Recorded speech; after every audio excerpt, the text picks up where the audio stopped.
Wednesday, March 28th and Thursday, March 29th are normal student-teacher days. The Springford Area School District will be closed Friday, March 30th and Monday, April 2nd for spring break. And Taylor has something to add. I was instructed to inform the board of my college acceptance. I received a full ride scholarship to Jefferson University and an acceptance from Drexel, and I'm waiting to hear back from UPenn.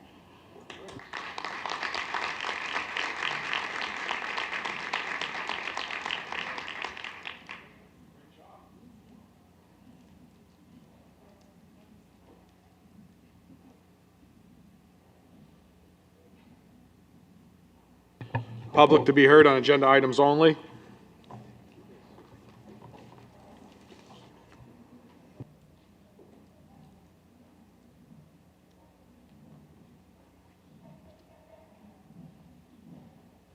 All right, presentations. Ms. Cifarelli here this evening. Cifarelli, no?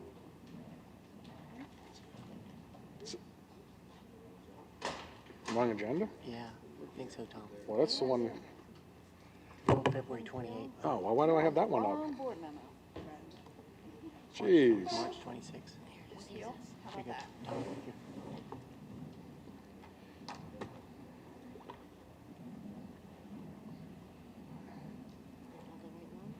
I don't know, but March 19th, right? No, this is the 26th. Skip it. Give it to me. Good thing they have these things set up for us. All right. Sorry about that. I was just seeing if everyone's paying attention. I know where we're at. Ms. Keel, you have a presentation this evening? Yeah.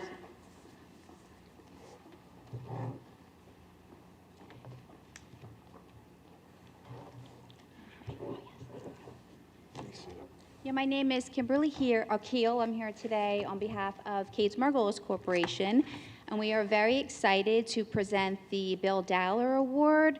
The Bill Dowler Award was established many years ago and was put in place to recognize an HR professional for just exceptional work and contributions to the cause. And we are really excited to present this award to Beth Lease. She is with Springford Area School District. Where is she? Is she here? Is she Beth? You can see her. And I was very fortunate to be in the back of the room at the PASPA conference when Beth received this award. And it was very evident through the words that were spoken that Beth is an extremely deserving recipient of this award. And we know that she will certainly put this to good use. And of course, we would be happy to present this to any deserving party, but we were certainly very thrilled to hear that it was Springford. Kades Margolis has had a wonderful relationship with Springford for many years now. We have employees with children in the district, so we were extra pleased for that part. So on behalf of Kades Margolis, you will come out here, Beth, come with me. Present this check for $1,000 to Beth in the Springford School District.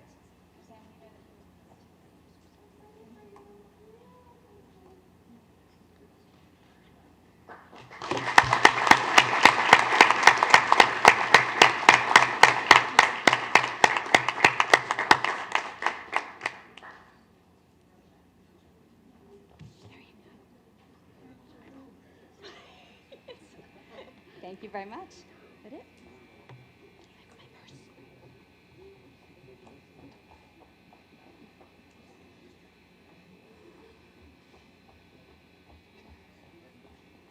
Ms. Lease, no speech? You sure? We have time.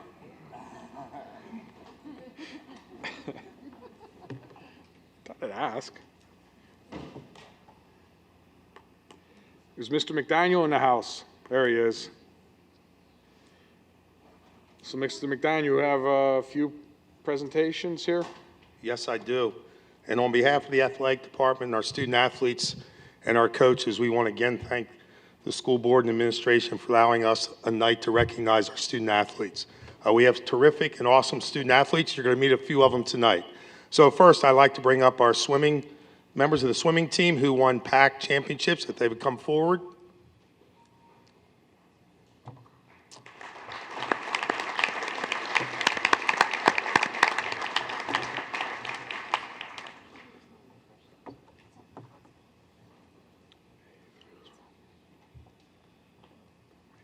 Face the audience, though. You'll get your chance. Okay. First, before I do recognize those who won those individual championships, I would like them to step forward and tell you who they are. So, Corey, we'll start with you.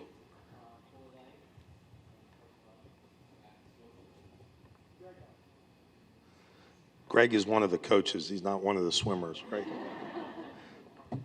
Well, tonight, I do want to read a few things from the resolution. Our first one, and Carson Hilliard is not here this evening, but Carson won the Pioneer Athletic Conference 200 freestyle in a time of 1 minute 45.61 seconds.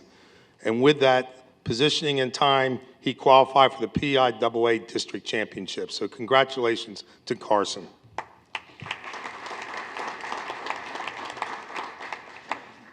Next, if Carson Huff would just step forward. Carson's won 2 PAC championships, so I'll go through both resolutions. Carson was the Pioneer Athletic Conference 200 IM champion with a time of 2 minutes and 44.44 seconds, and with that, he qualified for the PIAA District Championship. Carson also was the PAC champion in the 100 backstroke with a time of 52.93 seconds, which qualified him for the PIAA District and the PIAA State Championship meet. Congratulations, Carson. Now, Matt, Corey, and Carson, step ahead of Coach for a second. And Carson Hilliard is part of the relay team, and he is again not here this evening. But these 3 gentlemen plus Carson won the PAC championship in the 400 freestyle relay in a time of 3 minutes, 19.1 seconds, and qualified for the PIAA District Championship. So this group has well represented our swimming team, but more importantly, this is an awesome group, well-disciplined group, hardworking group, and they represent Spring-Ford and its community in a very positive way. And Coach Huff is part of the staff. Coach Huff, Coach Agnew, and Coach Borginus all do a fantastic job. So we'd like to congratulate you, each and every one, and all members of the swimming team for a great year. Thank you.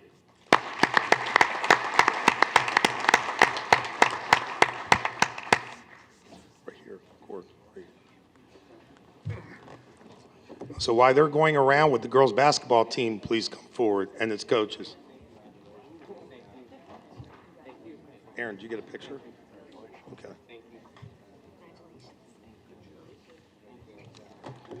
They each get a copy of the resolution for their keepsakes. That's pretty cool thing that the school district does.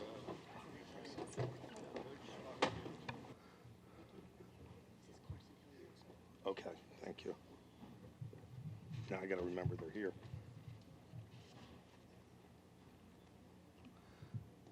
Just make 2 lines if possible.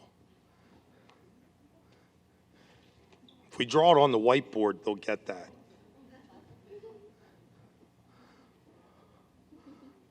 Okay, so we're going to start at this end, starting with Coach Brittingham. If you would step forward and introduce yourself.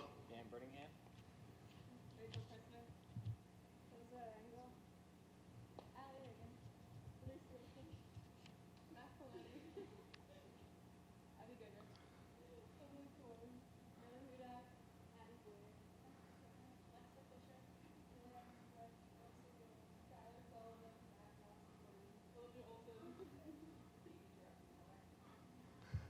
Mr. Merton, did you introduce? Okay, all right. We do have a few girls missing, and we appreciate the girls that came back from lacrosse to be here. We thank you for that. The girls' basketball team was the Pioneer Athletic Conference champion, and they had an overall record in the league of 14 wins and 1 loss. In the PAC Final 6, in the semifinals, the girls defeated Methacton 58-39 to advance to the championship game against Burke Valley, and won this with a score of 54-45 to win the team's and the school's 7th PAC championship in girls basketball. They also did this with an overall record of 24 wins and 5 losses this season, and they have a school record by winning the first 15 games of the season. That 15-game winning streak right out of the gate is a school record. So awesome job, ladies and coaches. Congratulations.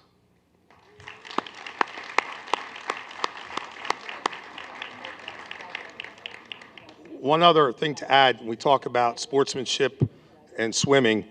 I was over in Lansdale. Dr. Nugent and I were there a couple weeks ago to receive a sportsmanship award for both our girls and boys basketball team from the Norristown chapter of officials. So thank you again.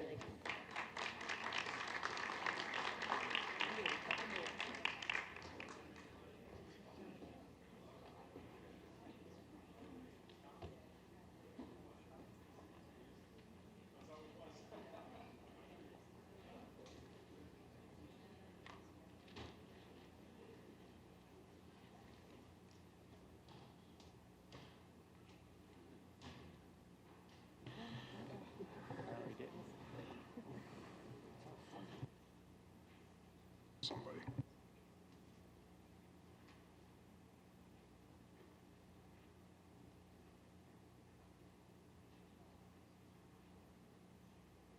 Mr. McDaniel, I don't think you mentioned who the head coach was for the girls' basketball team? Gino Oriana.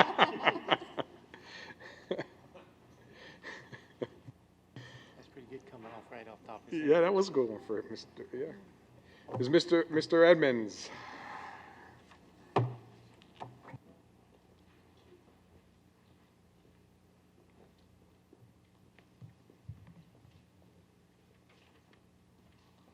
Good evening. It's a pleasure to be back. I'm Mitch Edmonds.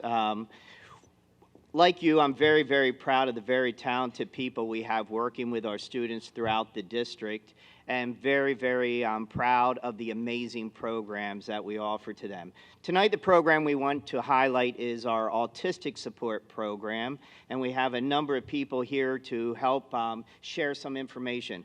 Also provided you with a handout. So we won't make this too long. We gave you some of the slides on a handout, and then we're going to go over some other information. Let me start by introducing who we have with us this evening. We have a very familiar face, Dan Curry, who is our Supervisor of Special Education, Megan Miller, Billy Hoke, Jan Pimer, and Katie Allor. They're all autistic support teachers. We have Melissa Yanchuk, who is a behavior specialist, Karen Uhas, speech and language pathologist, and then we have parents with us this evening, Jen and Doug Rowley. I didn't miss anyone, did I? Have everyone.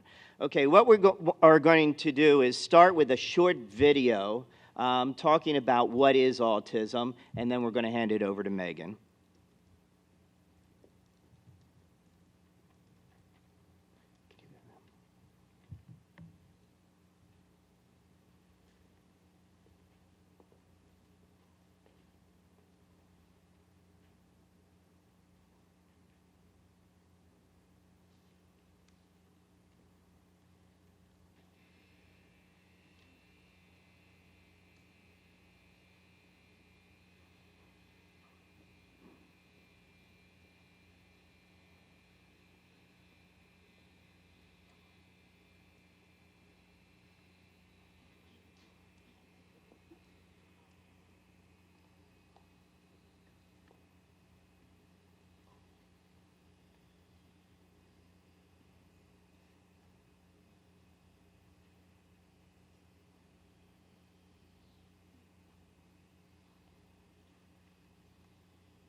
Autism is a neurological disorder that manifests itself in behavioral, communication, and socialization deficits. Autism is a spectrum disorder. The symptoms can range from mild to severe. Each child with autism is different.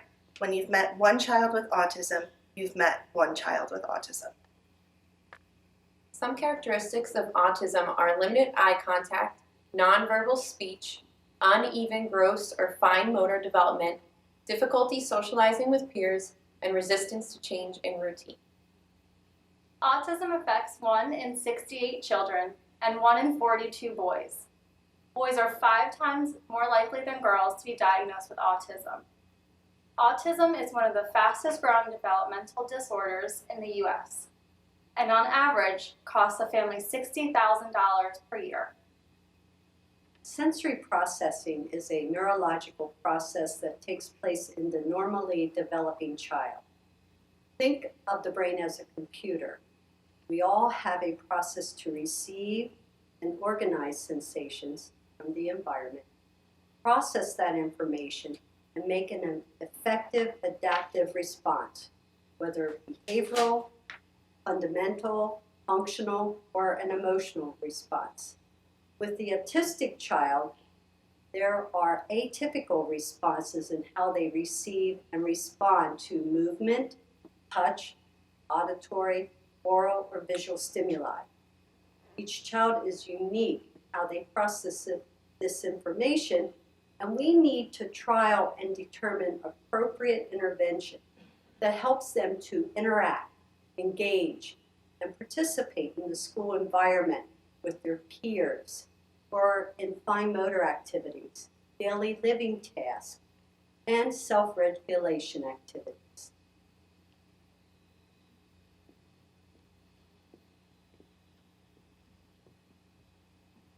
Hello. You just heard my colleagues explain a little bit about what autism is, and you might be wondering how we meet the needs of such a diverse group of learners. Well, we have 3 levels of support at Limerick. We're very fortunate to have those levels of support. We have itinerant, supplemental, and full-time support. In the itinerant range, students are included with their regular peers for 80% or more of their day. They use the general curriculum. They receive social skills support, and they may receive OT, PT, or speech. They also may require the support of a shared instructional assistant. In the supplemental range, students are included with their peers from 79 to 20% of their day. They receive some academic support in the autistic support classroom using the general or alternative curriculum. They receive social skills. They may require the support from an instructional assistant. And then we have our full-time, and in the full-time classroom, the students are included 19% of their day or less with their regular ed peers. There is a focus on daily living skills. They use an alternate curriculum in the autistic support classroom, and there is some exposure to the general curriculum.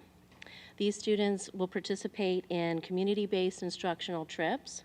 There is an intense need for sensory input. They use augmentative alternative communication. They use the ABA methodology. They also receive social skills. They might most likely will receive OT, speech, and PT, and they would require most likely support from an individual assistant.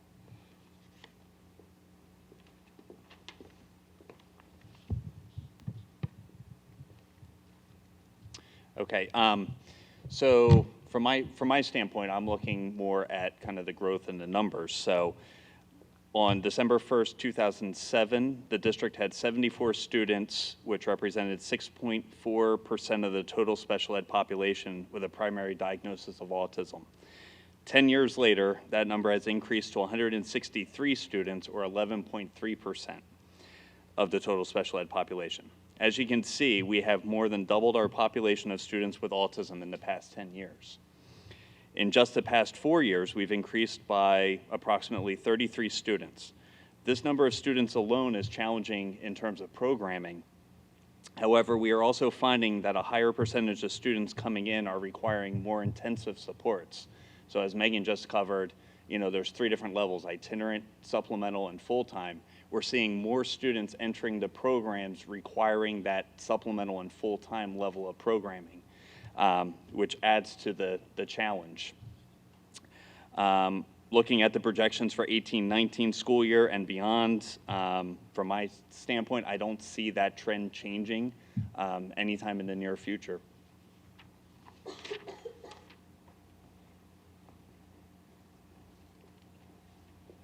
So what makes the autistic support classroom different from other special education classrooms? We use specific and detailed learning strategies such as discrete trial training, which is a type of It's one of the ABA methodologies that breaks learning down into very small parts or discrete trials and promotes an errorless learning. There's also the TEACH method, which would be the treatment and education of autistic and related communications, handicapped children. That's a mouthful there.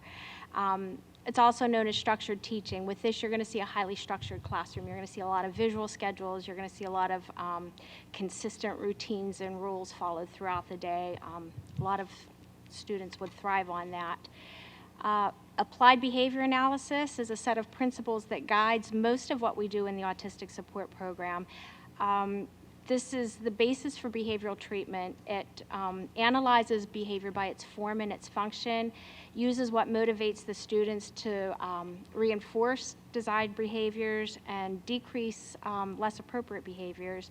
And these principles are used to teach many different things, including social skills, daily living skills, toileting, such as toileting and dressing, and it can also help with behavioral skills and academic readiness skills.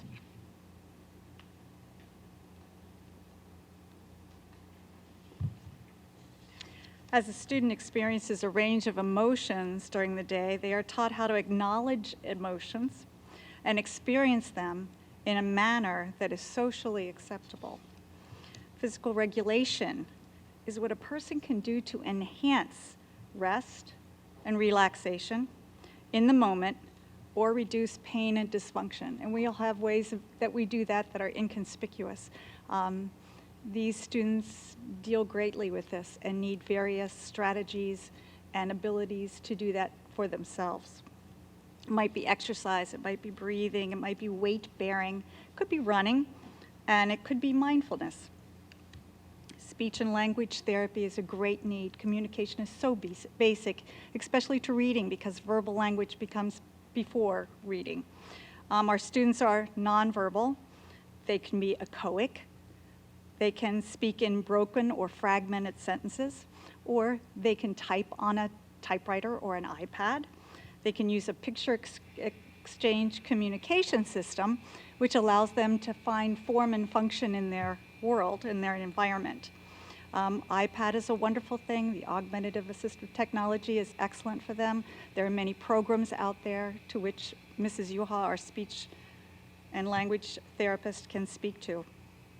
Many of us use and acquire the necessary skills of organization to move through and complete our work over time. Skills of planning, prioritizing, starting and completing tasks, all need to be taught and practiced with these students. It doesn't come naturally. Learning-related behavior is a need for our students.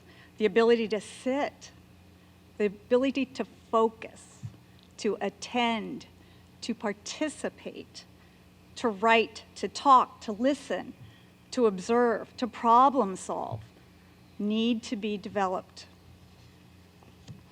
Often our students become stuck, whether it's one interest or one activity.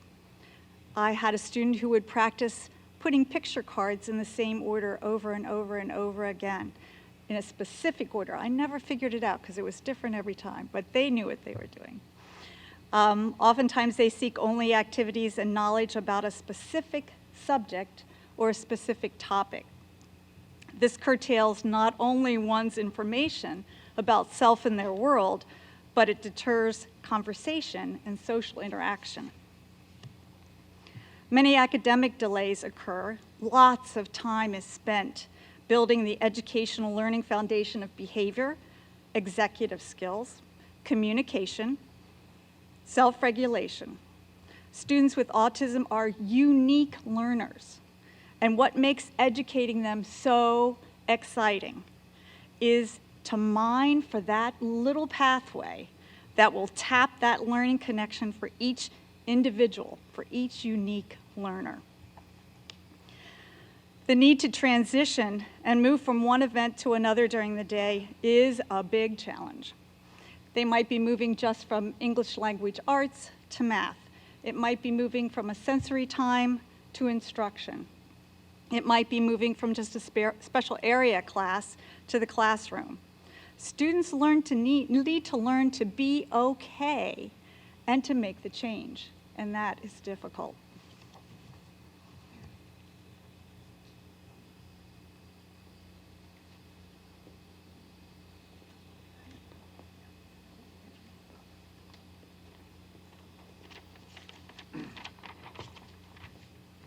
Good evening.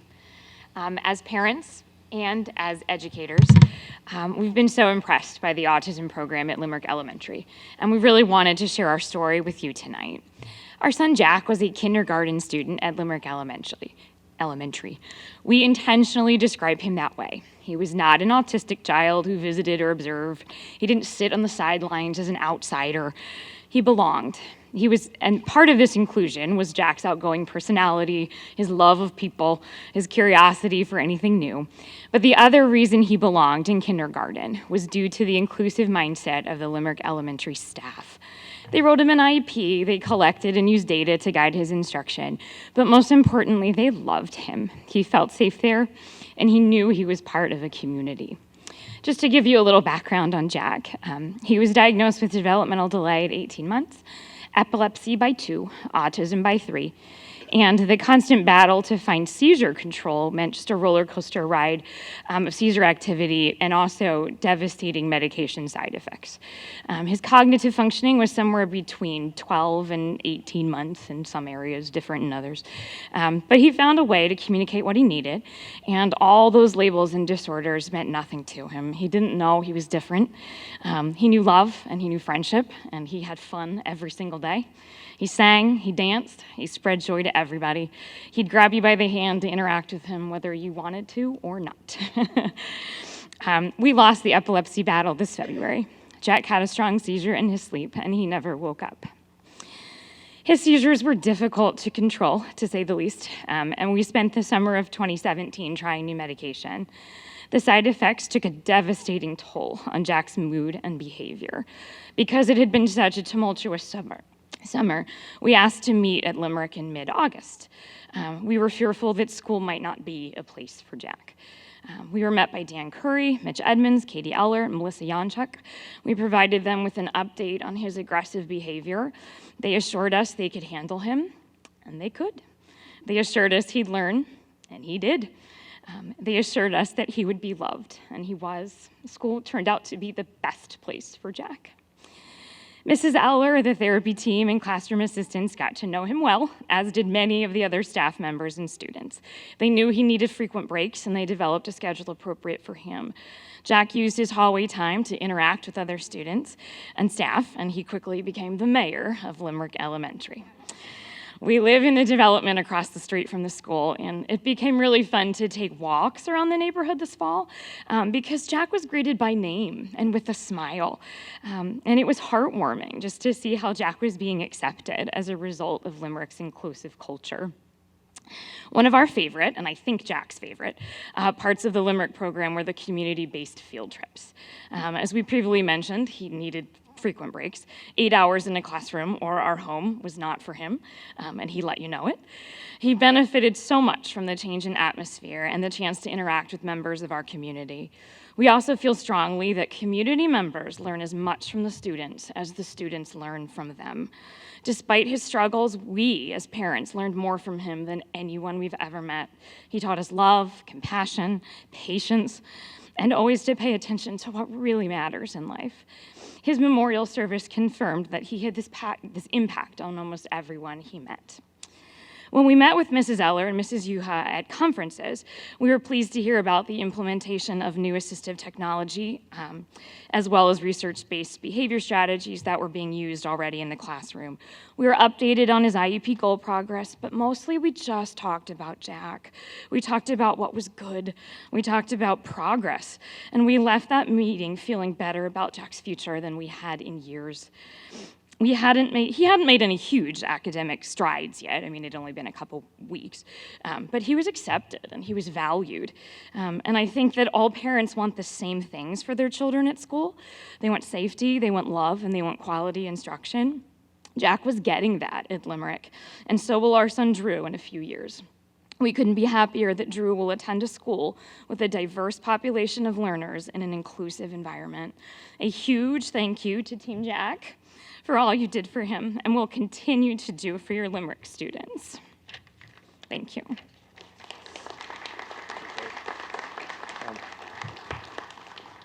I'd like to conclude by thanking the Springford School District for inviting us to share our story. I have worked in public education for 21 years, and I can assure you, the school board members, and you, the school community, that the special education program at Springford sets the benchmark. From Mr. Curry and his special education administrators, Mr. Edmonds and the school principals, his teacher, Mrs. Eller, and her extremely devoted group of support staff, the many therapists that provide invaluable services, Mr. Rich, his bus driver, and of course, Miss Judy, the bus assistant, the Springford special education team is truly a remarkable and dedicated group. Thank you, team. And thank you, school board, for providing this team with the tools and opportunities that gave my son the best education available.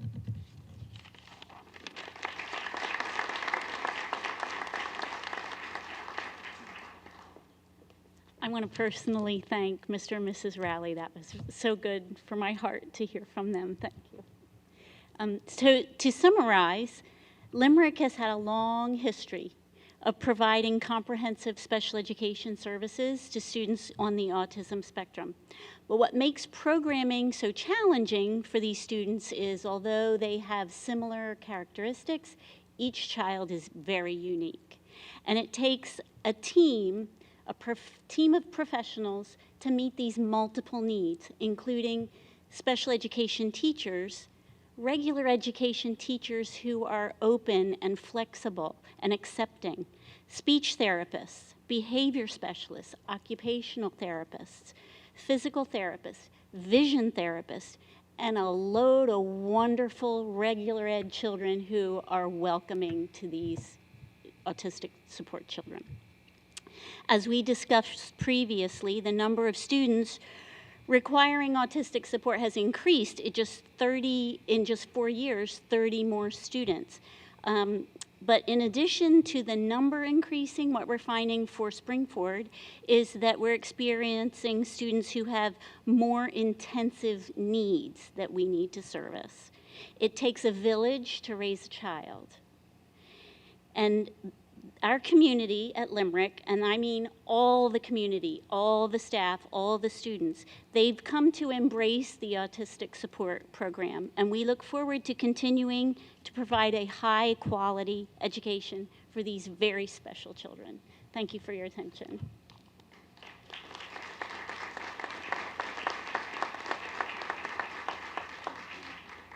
Are there any questions? Mr. Edmonds, I just want to thank you for bringing your staff in and our parents. I do remember meeting Jack the times that I visited the building. He was quite the character and very loving little fella. And working with an autistic population is a calling. It's not just a job, and you've got to have that attitude of it being a calling. That's something that you're passionate about and that you do because it is difficult. It is difficult to work with that population. So I'm very proud to be a superintendent of a district that has an autistic support program like we do have. And I'm sure that many hours go into meeting the needs of our students. And we've always said that when it comes to providing needs of our students, that is first, that we need to meet the needs of our individual students, regardless of other factors and considerations. We have to meet their needs. And I feel that we do that exceptionally well within the district, but it really boils down to the passion and love of those individuals who work with those students on a day-by-day basis, as well as the support of their families who spend each evening with these students and every weekend and every holiday and every summer. And it is trying. So thank you for all that you do in working with our autistic population. And we appreciate it. Thank you. Dr. Gooden, thank you for saying that. And I do agree with you. It's a passion that everybody does bring to the job. I do want to give kudos to our instructional assistants as well, because they are with us day in and day out and providing so much support. And we really do get to know our families, our parents, which is very, very special and part of what we love about having the program. On behalf of all of us, we'd like to thank the administration and the school board for all the support you give us. Quite often, we need to come back to you saying, hey, we have a new student, or the program's changing a little, and you guys are always there to listen and give consideration to our requests. So thank you very much. You know, I want to thank everyone for coming this evening. We have a lot of different presentations each week. Not many presentations each week, but over the years we had a lot of different presentations, and you know, a lot of them are focused on, you know, things that students are doing each day in the school, different programs that we have, you know, and this is, you know, this program is really part of the heart of Springford, and I want to thank everyone for coming and sharing this this evening. Because as you see, I mean, as you mentioned, we do have a growing autistic population within the district, and you know, we've been doing everything we could possible to continue to support that growth. I think that Springford has become one of the better districts within the state of Pennsylvania as far as what we're providing, you know, for these very special students. And Mr. and Mrs. Raleigh, I want to thank you for coming and sharing. And obviously, we're very sorry for your loss, but we want to thank you for coming this evening and sharing, you know, encouraging words as far as what you experienced with the district, because that tells us that, you know, we're just putting forward, you know, the funding and everything else, and that's who's delivering on these programs. And I thank everyone that's involved with it, because it truly does take a unique person to provide, you know, this type of education for those students. And I know you're all very well respected within the district and the community for all your hard work and you know, continued hard work over the years to come. And I know that I would only suspect, I mean, you read all kind of articles with the increase with, you know, autistic students, you know, nationally, and I don't know if they're ever going to figure out why that's continuing to grow, but we at Springford will continue to do everything we can to provide the best environment possible for those students. You know, the state, and I mentioned this at the meeting last week, the state puts a lot of mandates forward, and, you know, we've actually gone beyond some of the mandates that are put forward by the state, because we want to provide the best environment possible. But as a district, we get minimal funding when you look at the overall of as far as what we're spending is from a district standpoint. So this is, and I hope a lot of people see this, because as a community, their tax dollars is providing this type of environment for these very special students, and I hope they understand the difference that we're making in these young lives, and we will continue to make. So again, thank you for coming this evening. It was excellent presentation. I know Colleen was getting teared up next to me, very emotional, which is great. I mean, it's really, this is what our district is. So again, thank you very much. Thank you. Let me just add to what Mr. DeBella said. Yes, I did definitely tear up, and that's definitely the mom in me. But I sit through, you know, I'm here at all the board meetings and the work sessions, and we have lots and lots of presentations. And I'm not minimizing the impact of those presentations, but yours was so well-rounded tonight. You talked about the factual information. You talked about even how moving from one place in a classroom to another place, you hit the emotional piece really hard. But what you did was you brought it home, and you'll make it memorable because of the impact that you brought, how you hit so many different areas. And if that's what you're doing with those kids, if you're hitting all those different areas, you're making a difference. So thank you. Thank each and every one of you for your work. Thank you. Great job.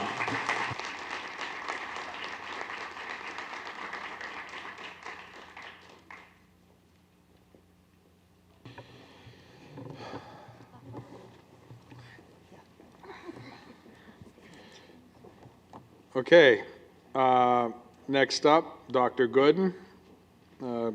provide an update regarding modernized learning here at Springford. Thank you, Mr. DeBella. I'd like to start off reminding the school board and the public that approximately 5 years ago, we developed a mission and vision for the district, the vision being that we wanted to be the educational provider of choice. And I think that following up on the presentation that we just had, I think that I can confidently say that we do indeed have parents out there and community members who have chosen to be a part of our district because of the programs and the opportunities that are available for our students. But I really want to just highlight the mission statement today, especially the part our mission is to be educationally relevant, to have a focus on achievement and growth, and have a priority on people. But I really want to focus on the educationally relevant piece, because what we've done is we've tried to measure different programs and initiatives that we put into place against the idea of, is this educationally relevant? Is this providing our students with the tools and the skills they need to leave Spring Forward and be productive and contributing members of society, whether it's in the vocations, trades, or whether it's they're going on to college before they go into a vocation. But we want to make sure that we are educationally relevant. And one of the things we did approximately, we began to really look at this 5 years ago, was the idea of modernized learning, making sure that the instructional practices that we had in our classrooms was indeed relevant, was indeed preparing our students to move out into a broader world and to be contributing members of that world. And so we really begin to look at the whole concept of modernized learning and changing our instructional practice through the implementation and infusion, if you will, of technology. And we've done that across the board. We've added technology to the extent that smart boards in classrooms, access to digital content, the devices that are available. And we've classified that as modernized learning because we really wanted to focus on the whole idea of it of being educationally relevant. And so we developed that modernized learning program approximately 4 years ago, and with the goal of being to maximize student engagement and increase differentiation through the use of technology. So we want to make sure that the students are sitting in our class, that they are engaged in the content. They are engaged in the instructional practice as it's occurring in the classroom, rather than being passive listeners or observers of the education, of the instruction. So we want to make sure that that was really our goal. And we really wrestled with the idea of what do we want to be about when we talk about modernized learning. And we really thought that, making sure that our students are highly engaged and that differentiation is increased, because we believe that those factors would indeed produce the level of achievement and that we were looking for. And we know that in many areas, the district is indeed high achieving. We continue to build on that high achievement. And we've focused on the idea of making sure that our students are able to leave Spring Forward and know how to use technology beyond Twitter and Snapchat and all the other things that are out there. We wanted them to be able to be productive and engage content using the technology that was available so that they could produce, so that they could learn, that it was part of the instruction that was happening within the classroom. So we really came up with the idea of modernized learning, and we began to look at how can we make sure that technology was being used as an instructional tool and as an integral part of what was happening within a classroom. And so we really begin to look at, okay, well, let's look at the different grades. We did some stuff at the elementaries through hybrid learning and the introduction of technology and digital content at that level.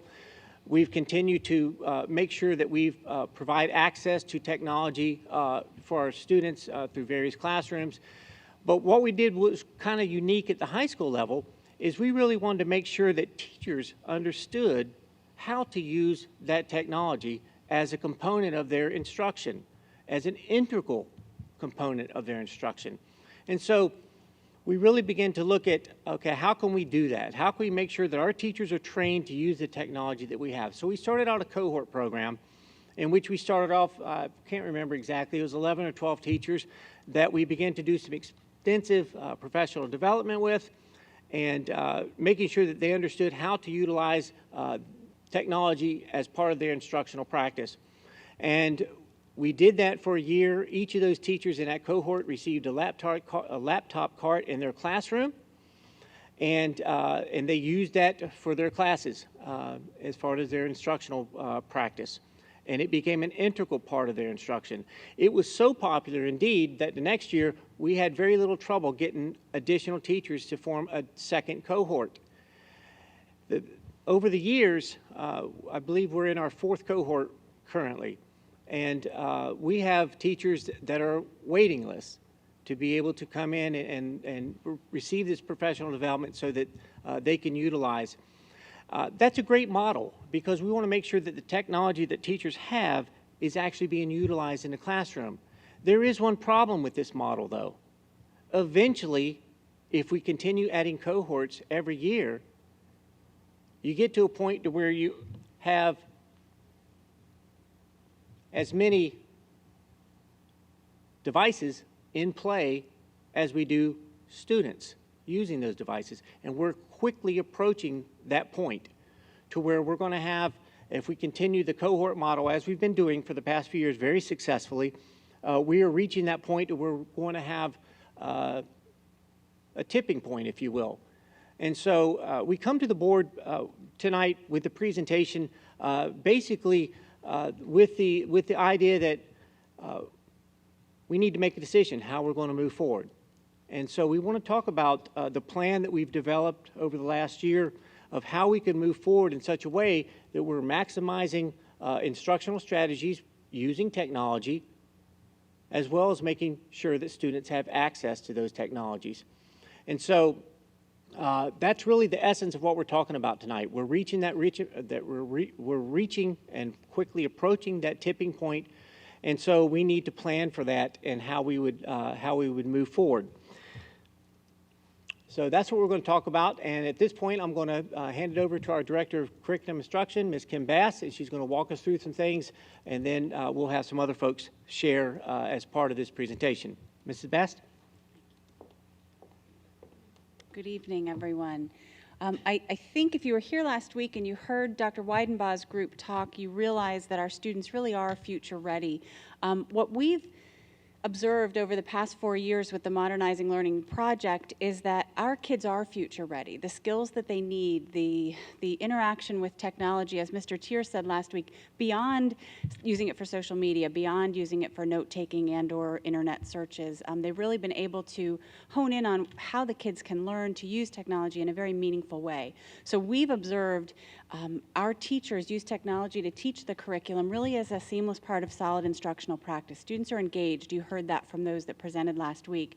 The teachers in the program say, I feel like I'm learning more about instruction than technology, and we really do like to hear that because it is about how to engage the students and maximize the differentiation so that we can meet individual needs. We've seen students really embrace the technology as easily in the classroom as they do out of it. That's naturally how they like to live and learn. So we're happy to bring that to them and challenge them in such a way that they're also learning alongside of that. We do think that through this model, we have increased their engagement, their learning, their knowledge, and certainly their 21st century skills.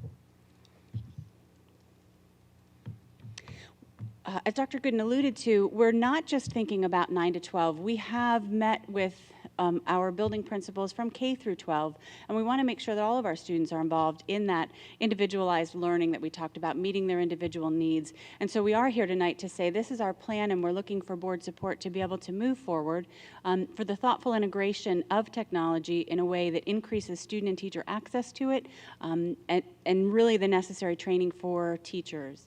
In K through 2 classrooms, we're working toward 8 iPads per classroom and some teacher training. We've got excellent teachers who already do station learning, and we just want to be able to provide some additional technology for them in a way that allows them to work their groups in a better fashion than they can right now without that many devices in the classroom. In grades 3 through 6, currently we have some laptop carts, but we're working toward 8 laptops per room and additional teacher training. 7th and 8th grade, at this point, we're looking at laptop carts for the core area. That ensures that every student is involved in that learning and involved with technology and some additional teacher training. And then to continue the project we've started 9 through 12, we're really looking for a full modernized learning training for all of the teachers in 9 through 12 and laptops deployed to each student.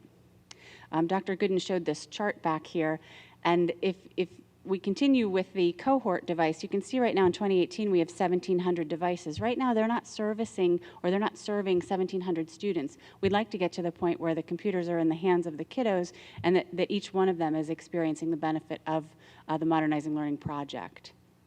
So our 4-year plan that we've started to share tonight, and I'll do a couple more slides and then I'll ask Mr. Fink to talk about the money. I'm sure that's what we're waiting for too.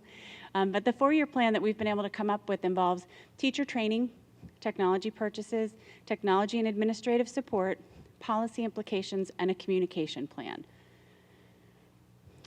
I tried to make this as succinct as possible. I'm not sure I succeeded, but I did want to make sure that you saw everything that we're thinking about as we look across the next 4 years. So the top line is the curriculum instruction plans, and underneath our technology. This upcoming school year, we'd like to begin training K-12 for those teachers who haven't been involved. We really would have to hire like a head coach, a coordinator type of a person to be able to kind of manage this, originally 9 through 12 and then ultimately K through 12. The technology next year will be working on continued infrastructure updates, a distribution center in the 9th grade center to be able to deploy those laptops to students after they receive that new equipment. They would need 2 12-month technicians, and you'll see me, I continue to refer to the K-8 refresh here, and that's according to the future plans on a previous slide that we talked about to be able to deploy that level of technology. 1920 school year, we're looking at giving every 9th grade student a laptop.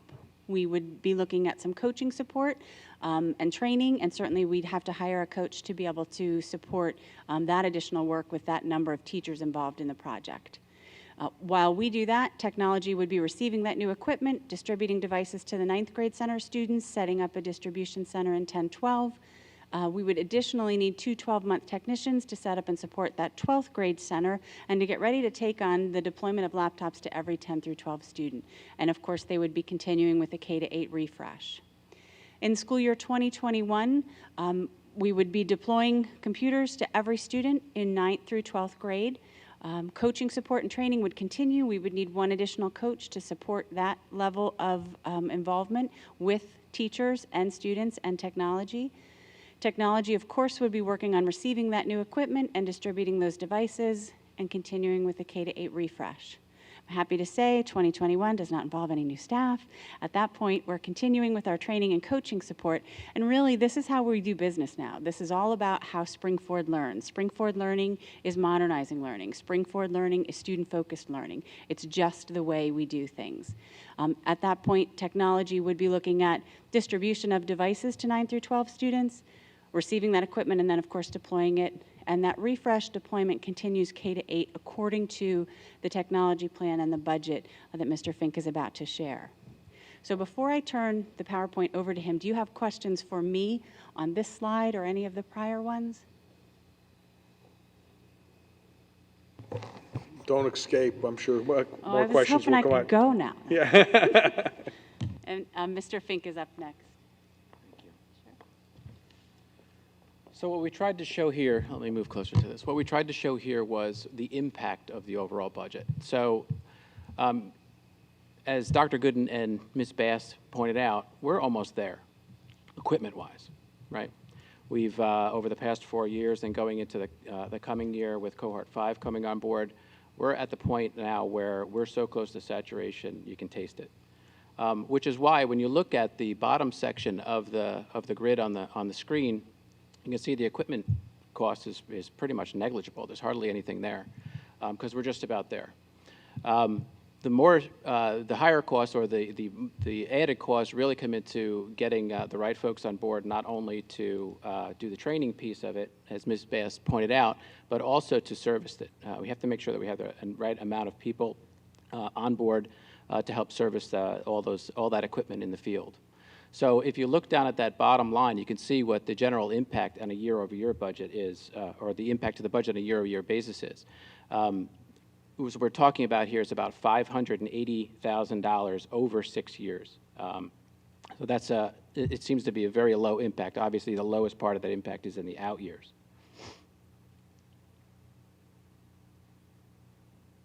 Oh, here we go.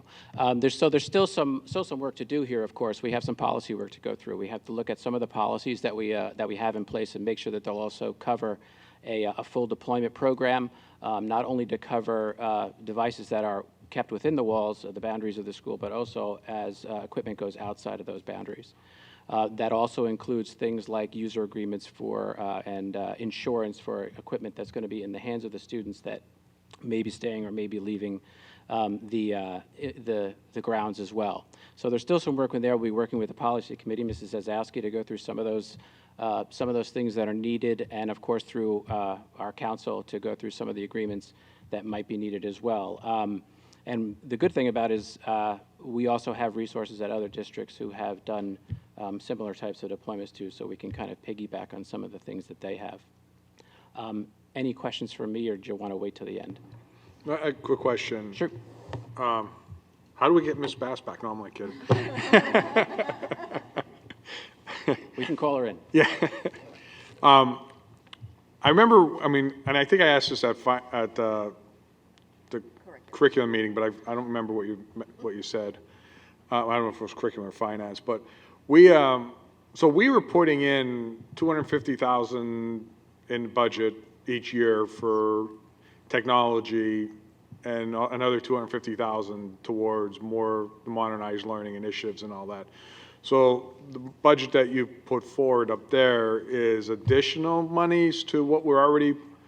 That's correct. Because those numbers were just basically, they weren't really, how do I say, they weren't allocated to anything. It was just money that was put there for as we were growing these programs. Yeah, the board had put forth those monies that you were speaking about into the budgets starting back probably around when Dr. Goodenow was before my time, but those were carried in the budget. Since then, we've changed a little bit of how we account for that within the budget, whereby, especially since we moved to more of a self-financing program as opposed to a leasing program. So what we do in these cases is we like for, and Mr. Catalano would point this out too, we like to be on a 4-year rolling since technology kind of falls off the planet after 4 years. So, but we like to be on a 4-year program. So what we do, Mr. DeBello, is we use the monies that we have saved in our cap reserve or in other places throughout our funds, and we buy the equipment, and then we amortize that over 4 years. So as we add this stuff, what we're talking about here is we're adding the equipment and we're dividing it over 4 years. So we're taking money from our operating budget and putting into that a savings account. So then when it's time to refresh those items again, we can then hit that account again and then start and keep rolling that forward. So basically that $500,000 that we were budgeting, then that's what you're utilizing that. That's correct. As part of that. That's correct. Strategy. That's part of that. That's correct.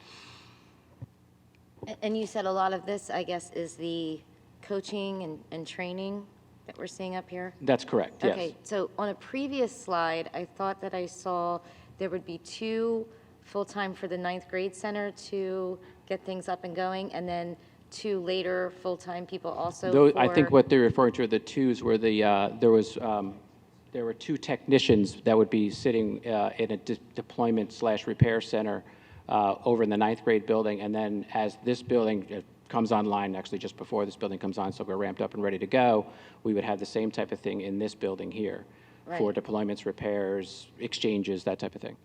Okay, I guess that was my question, because there's so many more students, and this is so much bigger than the 9th grade. Do we need 2 and 2, or? But again, that could be, we'll see how it goes too. We have to understand what the flow is going to be as well and what the demands would be to decide if that would get mixed up in a different way. And initially, that's the plan we're looking at. And I'm assuming, I don't know, there's a whole other conversation happening over there.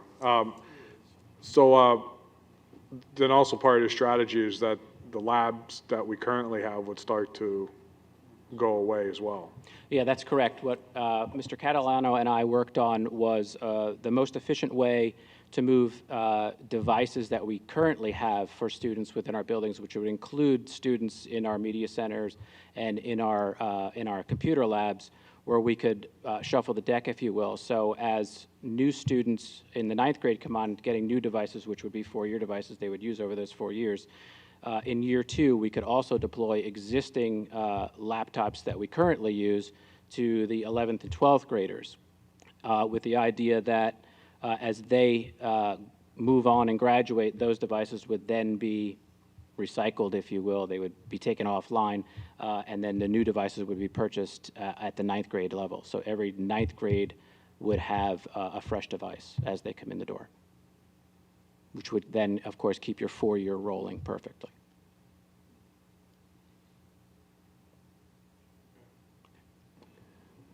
One of the earlier charts has the modernized learning device per students, about 1,700 now, to 2022, almost 3,500.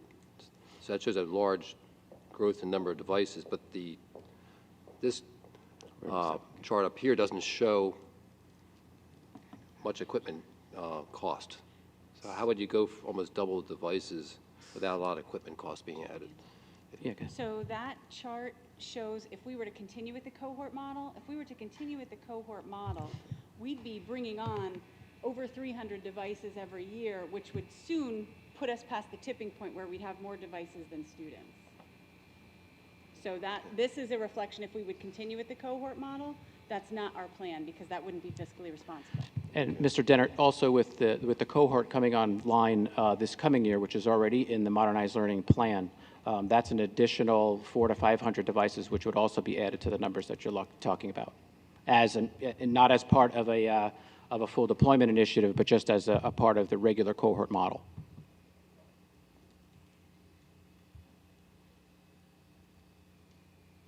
Okay, with that, I'll turn it over to Dr. Nugent, I believe, right?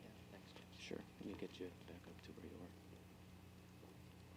It's running slow, I keep pointing it over there.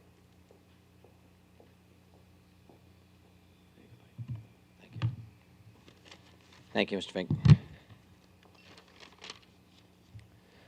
So I'm just going to shift gears a little bit to the communication plan that would be that is on the table right now. So in the spring of 2019, if this would be approved, if we move forward with this model, we would work with our families on the Q&A nights for the 9th grade parents, letters to families and information on the website to try to prep the parents coming in from the 8th grade, so they're be aware of the situation, where we are, what our plan is. And then in the fall of 2019, we would have assemblies for the 9th grade students to deploy the technology and provide training on the devices. We did visit several schools over the course of the last year or so, kind of really looking to see how other schools handled this deployment process. So we tried to, gain knowledge and mistakes and things that have been done in other districts so that we would be prepared. So we feel pretty confident in this model that we're sharing with you tonight. Specific email addresses for laptops, questions, etc., those issues. We would try to be really, ahead of the game with the parents coming in for the 9th grade deployment year. So this evening, I have the opportunity. Last week, I did want to piggyback on Dr. Weidenball's presentation. I thought last week there was an excellent opportunity to hear from students on how they've been involved in this process so far. And I think it's important also to mention that tonight we have 2 teachers with us. They're behind me. I'm going to introduce them in just a second. But one thing I wanted to point out is the professional development, in my opinion, so far in cohort, the professional development that has proven to be the most valuable component of our Modernized Learning Initiative.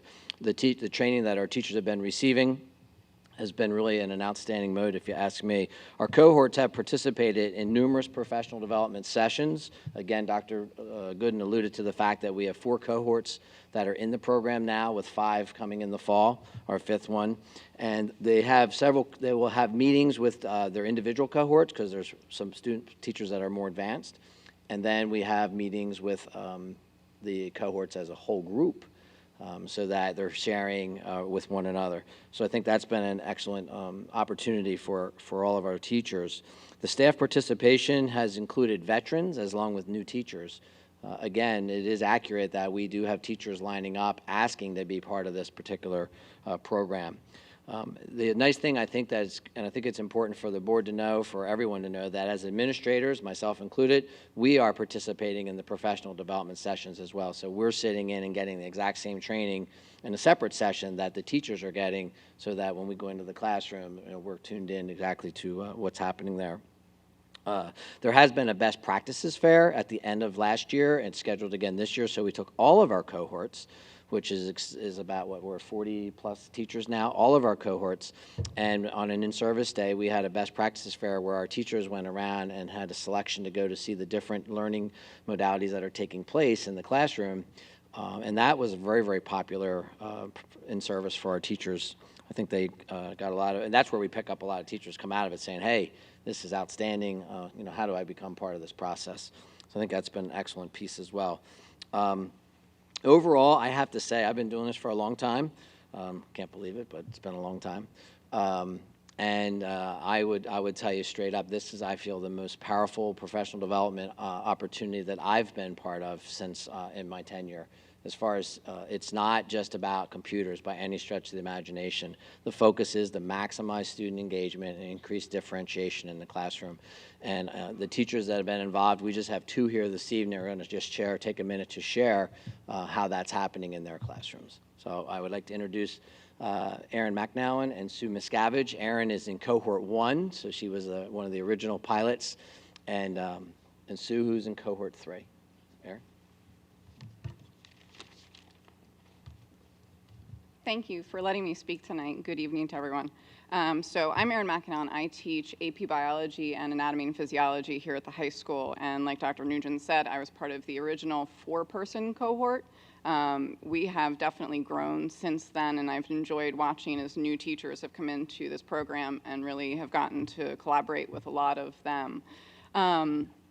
So one of the things you've heard throughout this presentation is the mission statement of Modernizing Learning, and it being about maximizing engagement and increasing differentiation through the use of technology. But the one thing I want to point out to everybody, that the main point of this program is the differentiation and the engagement. It's not the technology. The technology is just a tool that allows us to get where we want to go. So whenever I'm looking at a new lesson, I'm planning exactly the way that I would for any other lesson. I'm looking at my curriculum, I'm looking at my big ideas, I'm looking at my enduring understandings. I'm planning the lesson and looking at how can I maximize engagement, increase differentiation. Then I ask the question, can technology enhance my lesson? And if it can, great, I'm going to use it. If it can't, I'm not going to use it in the classroom. So it's never about using technologies just for the sake of using technology. So we've talked a lot about the professional development training, and I want to make sure that everybody understands what that training actually looks like. So the training has 2 components to it. There's the small group instruction, and we get that usually during in-service days. And so what that looks like is Dr. Pete Grandy and his TLS coaches, they're going to come in and they will give us training on how to use assessment-driven instruction and how to use the best practices of that. They're also going to show us various differentiation techniques, and they're going to show us different technology tools. But what makes the training so special is the fact that when they are actually giving us the training, they're modeling differentiation for us. So what they're going to do is when they're teaching us about how to do a split screen or a smart chart or something like that, we're going to actually be the students doing a split screen or a smart chart. And the great thing about that is it gives me the opportunity to think about what are all of the questions my students are going to have about how this runs. What are the classroom management things that I need to think about going into this lesson? How am I going to adapt this for the science classroom? So it's already giving me thinking about how I'm going to implement this into my classroom. The other great thing about the way they run the program is the fact that they actually differentiate it for us as teachers. So just like our students, you have different teachers who have different levels of mastery when it comes to differentiation strategies and technology tools. So I am very comfortable with technology. It's something I've always been interested in, and I'm always learning about it. So for me, a lot of times they'll create a different level of instruction where those of us who are more comfortable with technology will do one level of the activity, where teachers who need a little bit more direct instruction with it will have a different level of instruction. Again, it gives us a way to see how differentiation is done in real world and in practice. I actually think the better part of our professional development training is the coaching sessions. So about once every 1 to 2 months, the coaches will actually come into our classrooms and we'll have private meetings with them.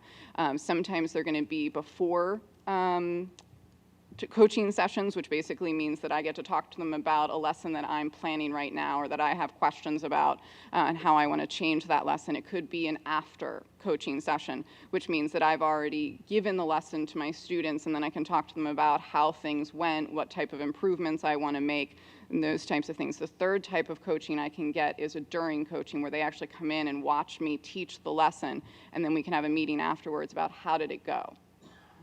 So that's really how the training is done. And I have found, just like Dr. Nugent said, it is by far the best professional development that I have ever received in my career. And it's something that I highly encourage all of my colleagues to be a part of because it has really changed the way that I teach. So some of the things that I would say I've changed as I've gone forward is it's made me more reflective. I'm constantly looking at the lessons that I'm teaching. How can I increase differentiation? How can I maximize engagement? How can I incorporate technology into my lessons? Even ones that I've already incorporated differentiation and technology into the lessons, I'm constantly looking for how can I make changes to those. It also is making me constantly aware of the needs of my students. How can I adapt my lessons to make sure that every single one of my students is getting what they need in my classroom? Let me give you an example from a lesson that I've done recently. So we, in my anatomy classes, are finishing up with the nervous system right now. And so one of the things we learn about in the nervous system is an action potential and how an action potential moves down a neuron. Well, I have students in my anatomy class who are also in my AP biology class or also have taken AP psychology. They've done the nervous system in those classes already. And so I don't want to just have them sitting there learning the exact same thing that they've already learned. So one of the opportunities I provide for them is I put them into different groups, and once they can show me mastery of that topic, they get to move on to a different activity, and then that allows me to spend time with my students who haven't taken those previous classes, and it gives them the opportunity to have more one-on-one direct instruction time from me, and the other students who have already reached mastery can move on to the next activity. I'm going to turn things over to Mrs. Susan Miscavige, and she's going to talk about her AP psychology classes. Does this differentiation mean that some students could complete the course in a lot less time than other students? And therefore, if they finish it in 4 months instead of 9 months, are they take the exam, or are they finished? No, differentiation isn't so much that they are going to be moving through the class any faster. It's particularly to one specific lesson and how I can gear the instruction towards their mastery of that specific topic. And so when I talk about my students being able to move on to another activity, it's giving them an enrichment activity, it's giving them a different way to look at the topic. So for my students in that situation who were in AP biology, I gave them kind of an AP biology geared lesson that would actually help them with that class as well. So it's almost, I'm sorry. It's almost like what you're, she's ready to jump in there. Don't worry, Stu, we're anxious to hear from you. But it's almost, kind of what you're talking about is very similar to, I don't know if it was by design or not, but it's very similar to what we've been doing at the hybrid model at Spring City and Royersford.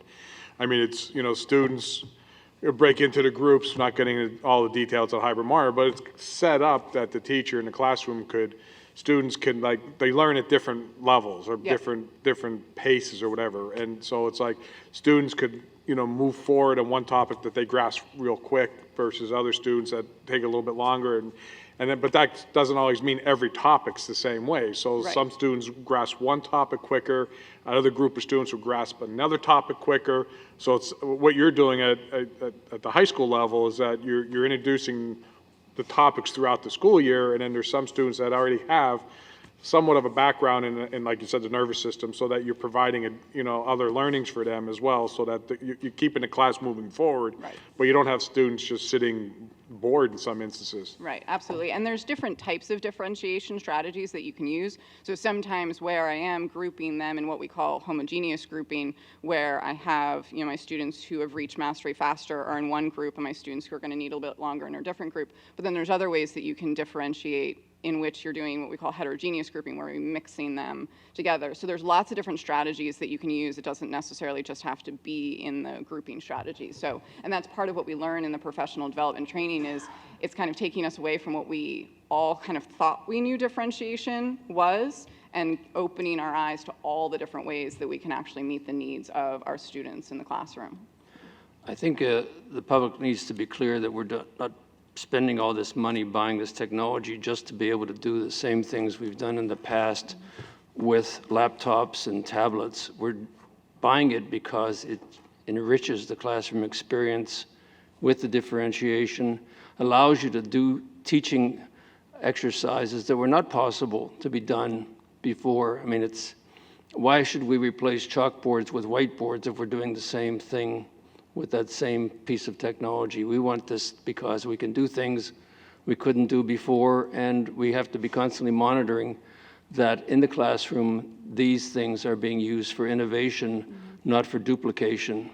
Absolutely. And there's a SAMR model that we learn in differentiation, and it talks you through the different levels of differentiation you can do. And what you're referring to is the substitution level. And that's one of the things we talk about, that we want to move out of that substitution level as fast as we possibly can to making sure that we're not just taking a worksheet and putting the worksheet onto the computer, because you're absolutely right.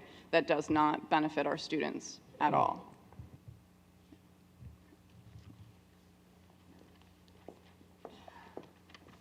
Good evening. I'm Susan Miscavige. I teach both AP Psychology and the Senior Elective Psychology Sociology for seniors. So what I wanted to talk about this evening is both my experience and my students' experience with modernizing learning. I asked them to just give me a one-sentence or a couple-sentence answer on how it's impacted their learning in the classroom, not just in my classroom, but in all the modernizing learning classrooms that they've been in. So I'm going to be talking about maximizing engagement and increasing differentiation, and then in between that also kind of adding in some of the things that my students have told me today. One of the things as a psychology teacher is I always want to create a non-threatening environment for my students, and I'm concerned about them having the opportunity to express themselves in a way that's not going to make them uncomfortable. So one of the neat things about modernizing learning is it allows even the shy students to participate in a way that they don't need to feel like someone's good. They're going to be embarrassed in the classroom. For example, there's two programs that I use. One is called Padlet, and the second is Nearpod. Padlet is basically almost like a virtual corkboard that they can pin their answers on. I give them each a number that I know what the number is, but the students don't know what the number is, so I know who's posting each item, but they don't know. And so it's neat because they can make a comment on a topic, and then they can comment on each other's topics, but they're having a dialogue with one another without having to worry about who's saying what. The other program, Nearpod, is an interactive presentation, almost like a PowerPoint program, where you can incorporate quizzes, you can incorporate polls, there's points where they can draw things. And again, I have the opportunity as a teacher to hide the student names. So if I want them to just give a short answer of how they feel something impacted, especially with sociology, how did something impact the world? And they can make their statement, and then I can share out answers, and then we can discuss them. And one of the students today said, I'm not the most outspoken person, so the Modernizing Learning program allows me to give feedback electronically when I probably wouldn't in class. So you have that student who might be embarrassed or might be not the kid who's going to raise their hand or is going to die if the teacher calls on them and doesn't want to answer. This allows them to have that opportunity to answer and, maybe express themselves when they wouldn't. It also increases accountability of all the students because as teachers, sometimes we try to be mind readers and we'll ask them, do you understand what's going on? Do you have any questions? And then it's crickets. So it's nice to see that they all will have to give an answer, because some of these programs will tell us how many students have participated in the poll. So I wait till I see 100%. And so while we're waiting for that, they know that they're accountable. And one of the kids today, this one made me laugh a little bit, said, "It made me pay attention more because I have to complete it and it makes learning easier." So he is another student who's very quiet, but has the opportunity to do that through the Modernizing Learning programs we use. We do wait till everyone responds. So as we were talking about, we have some anchor activities that Dr. Grandy has talked to us about, and it's not busy work. It's something that the students can do to enhance what they're learning in the AP classroom. It's usually just preparing for the AP exam in May and just using practice questions or doing something else. But in our psych-social classes, it's enriching activities or maybe getting a little bit more detailed activities that will help them to continue on while everybody gets the opportunity to make their thoughts be known. And one of the students said, "The Modernizing Learning program has allowed me to receive extra resources while at school. It allows you to work at your own speed and the best way for you." And what is also neat is that it increases the collaboration among students who might not necessarily talk to each other outside of the classroom, but they have the opportunity to do so in these different formats. When it comes to increasing differentiation, it allows me to give the students immediate feedback. It allows me to get immediate feedback. And again, we go back to that mind reader piece where I'm trying to see if they get the concept and they understand what we're talking about. And sometimes they look like they do, but they don't. So in this case, I can give a poll or I can ask a question, and then I can see how many kids had the right answer. And then at that point, I can say, all right, we need to stop and go back, and I need to go back over something, or we can do the differentiation piece where I'll ask some kids to come with me, and then other kids can go on the other side of the room and work on their anchor activity or work on the next part of the assignment while I'm getting those kids who didn't get it together.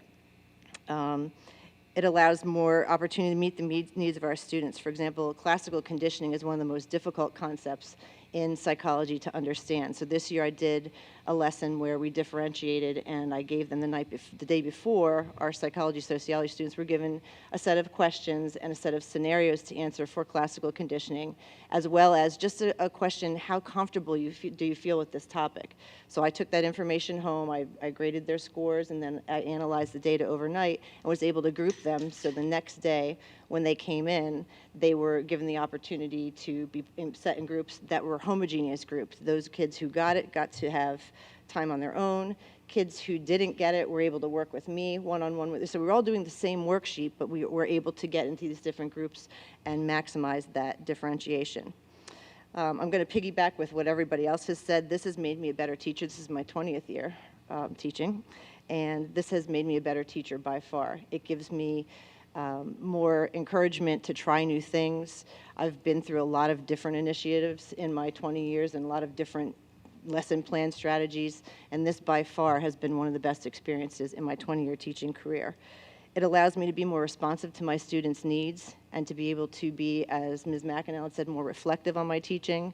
And while the differentiation lessons take a very long time to put together, it is absolutely 100% time well spent. And finally, it gives me the opportunity to collaborate with colleagues that I don't typically see. I see most of my social studies department members at our department meetings, but I'm able to work with math teachers, science teachers, teachers in the 9th grade center that we don't see at all, and even something as simple as procedures of how to get the computers in and out of the laptop cart at the beginning of the year. We're able to collaborate with one another and come up with some really good ideas on how to do that, and it's something that I wouldn't have the opportunity without being in the program. So I thank you very much. So thank you both. I mean, is there, questions, okay. No, that was great. I mean, thank you for coming this evening, you know. So you were involved in the beginning as well, Sue, or did you come in that second? No, this is my second year. Second, I was in okay. cohort 3. Right.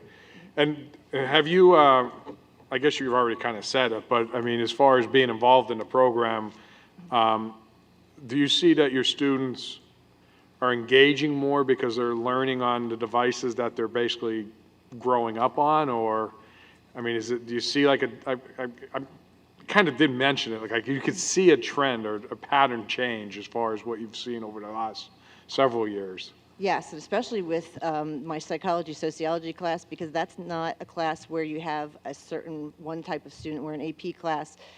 Most of those students are going to college. In a psych-soc class, we have kids with IEPs all the way up to gifted in the same classroom. And so what's neat for that is that, first of all, they do have the technology at home, so they're very aware of what they're doing. But the success in that classroom has grown exponentially over the last 2 years using this program, just allowing me to give them more opportunities and allow them to be successful. So just your presentation there and everybody else's took me back to the night where we had the strategic planning meeting.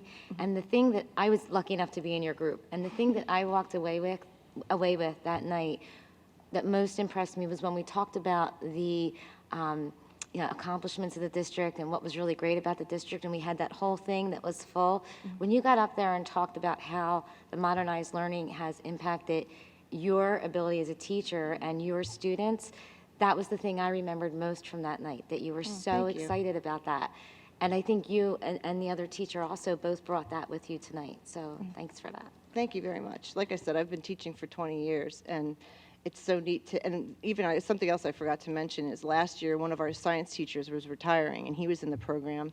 And to see his enthusiasm at the end of his career, and some of the stuff he did was amazing. And he was so excited about it, even at the end of his career, when you could be that teacher who, no one wants to be, but pulling the folder out and doing the same thing. And he was so excited, and that really inspired me to do things myself. So, Erin, I'm not going to let you get away easy. Come on up. But, when we started this program, I guess like 4 years ago, I sat at this table. In fact, I think it was right over there. But one of the things that, there was this long conversation about one-to-one and modernized learning and everything. And I have a whole technology. I spent 30 years in corporate America building large software solutions. So I come from a technology. But I wasn't sold on the whole one-to-one. And I, when we came up with this modernized initiative, my thing from day one was, I'm not interested in just bringing computers into the classroom. That's not my interest. My interest was how we're going to utilize technology in the classrooms to enhance the learning. It's basically a tool, and I've said it probably a dozen times as over the years as we've had these meetings or these presentations, that it's a tool in the classroom. It's not there to, we have computers in the classroom and the kids are, doing whatever on the computer. It was really about how it was all part of the enriching the curriculum and, bringing the curriculum forward in a way that kids are used to technology, they're used to iPhones or iPads, the smartphones, I'll say. And it sounds to me like as we got to this year and, looking forward, that has been my goal. And it seems like, listening to you present this evening, that goal has been achieved because, and Erin, you said it best, is if it doesn't make sense, I'm not doing it just because it's there. I mean, that's, and it's. Yeah, absolutely. So being in this since the beginning, so the very first year we did this and it was just the four of us, there was no training. And they just gave us devices.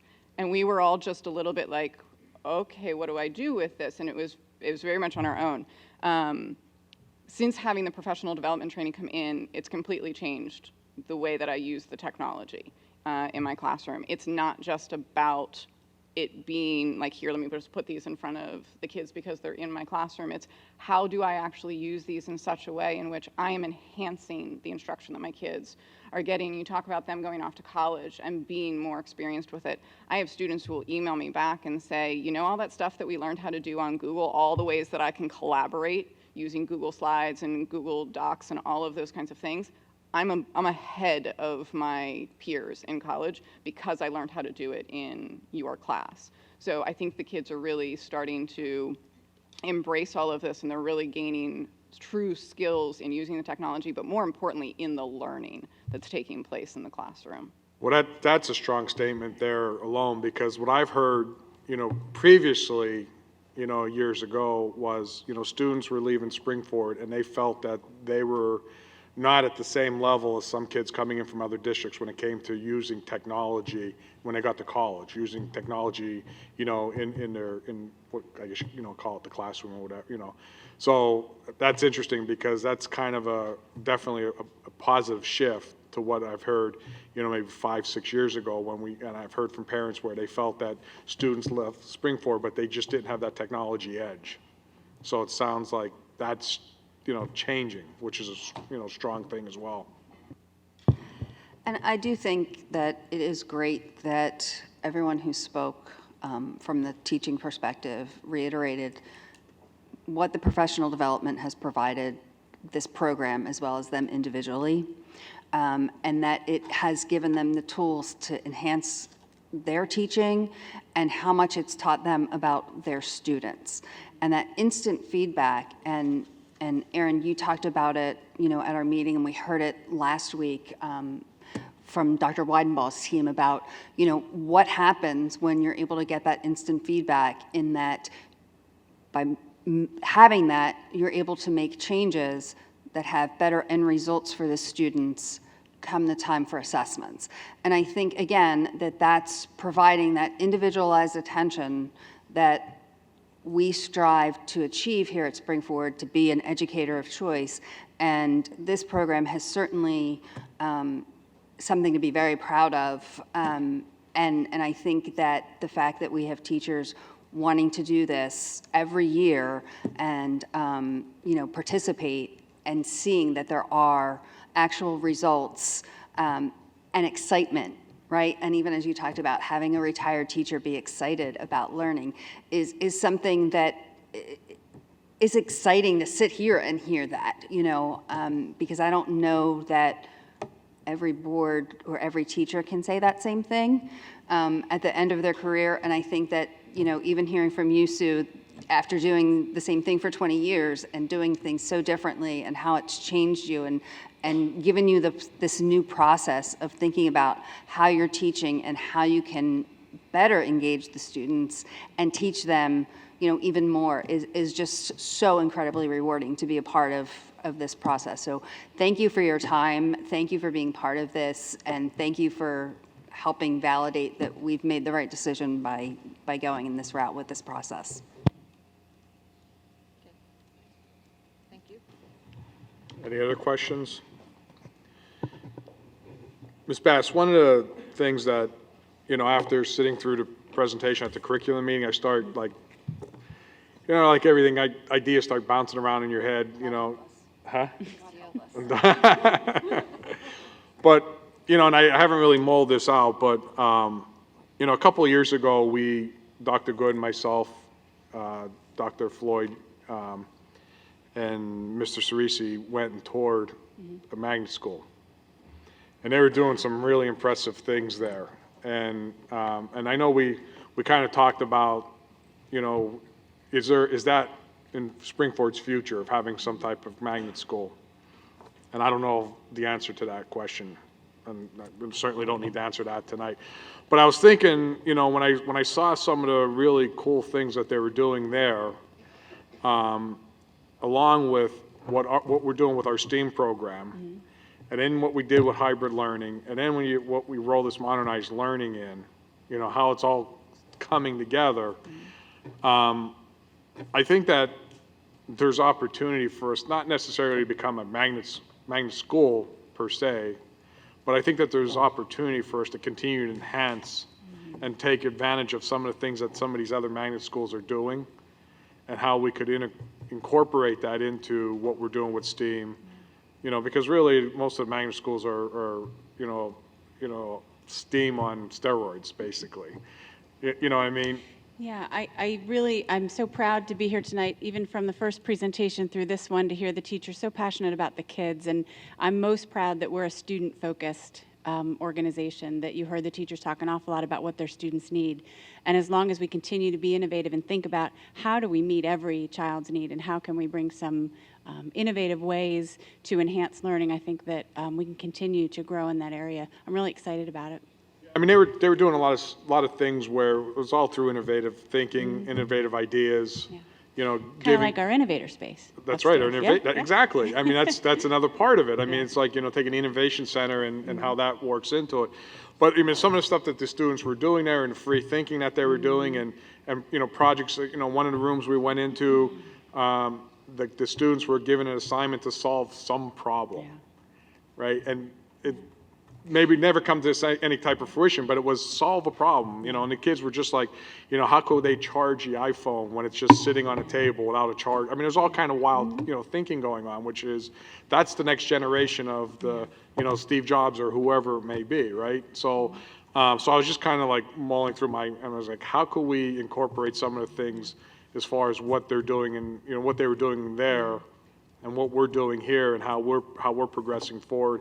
I mean, they even had, I know this is kind of but they had cameras in the classroom where they were taping the lectures, where the students could go home at night. Yeah, we have a lot of that, that flipped classroom going on too in the 8th grade center and some of the places, some of the teachers, I think in Modernized Learning are doing that as well too. It allows the students to rewatch a lesson that they might not have understood the first time around.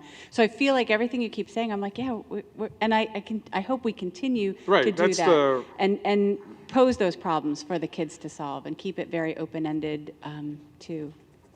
Yeah, so, and the other piece to this is that, and we've talked about this numerous times, not numerous times, but a few times at least, is how we could make that next step here at Springford where high schools have been, where students, and it kind of goes off of maybe what Mr. Dennett was saying, but for students, a lot of students could finish up majority of their high school credits by 11th grade.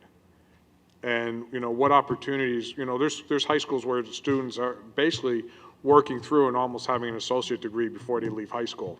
Did we have that? Did we have that happen here? Yeah, didn't we have somebody finish? Yeah. One or two people? Okay. Well, we have students that are taking, we have students that are taking college level classes but what I'm talking about, it's a formal program where students would enroll into that program whereby when they literally graduate high school, they're leaving with an associate degree. I mean, it's not, I mean, we're doing, Dr. Nugent, what's it called? The dual enrollment. Yeah.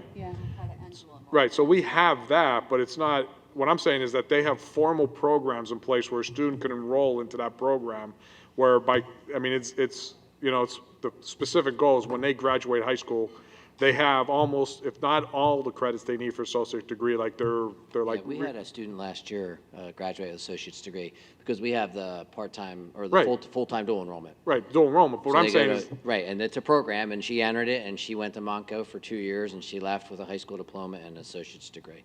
Right, so I guess what I'm saying is that packaging that up and formalizing that more, that we could, that we're offering that more students are participating in that. Absolutely. The tough part of that is they often disassociate themselves with the school. Well, and that's a piece that students struggle with. Well, of course, but that's, we could always work through that. But these are just things that we can continue as we're continue to roll these innovative ideas out. Definitely. And Mr. DeBello, that is something that we continually talk about as we talk about, course selection time and the presentations that are made to the students, how to better shape that information so that parents, students, and families are aware of the various programs. In addition to, I think, the separation, there is the competing factor of the AP courses. So, we continue to talk about that in our curriculum meetings, and that's a challenge I think that we continue to discuss and reformulate and look at. How does that work? Where do we invest without divesting? So if we invest further and push kids towards one program, what does that mean for the other? Or do we just provide all the options and let them select what's best for them? And that's typically, I feel at this point, what we've been doing, and maybe it is, time to look deeper into the risk and rewards of each of those programs so that we can, make some choices and model it differently in the future.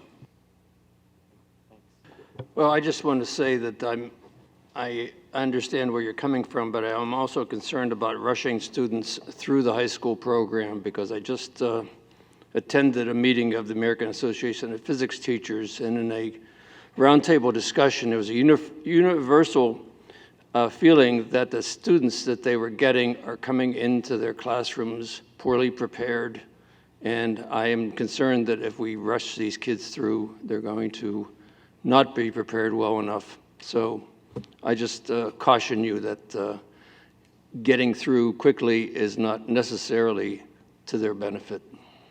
Well, I'm not saying we rushed them through. I'm just saying that there are students that are, when we had Tyler Allman was our board rep, he took 6 AP courses. There's kids that are, this is where they're at. I mean, it's not, nobody's rushing them or forcing them into aggressive schedules. It's just that there are kids that's the path that they want to take. So Dr. Gooden, I'm assuming through your presentation this evening, correct me if I'm wrong, but you're at a point now with you're asking the board's continued support of the next phase of this, or?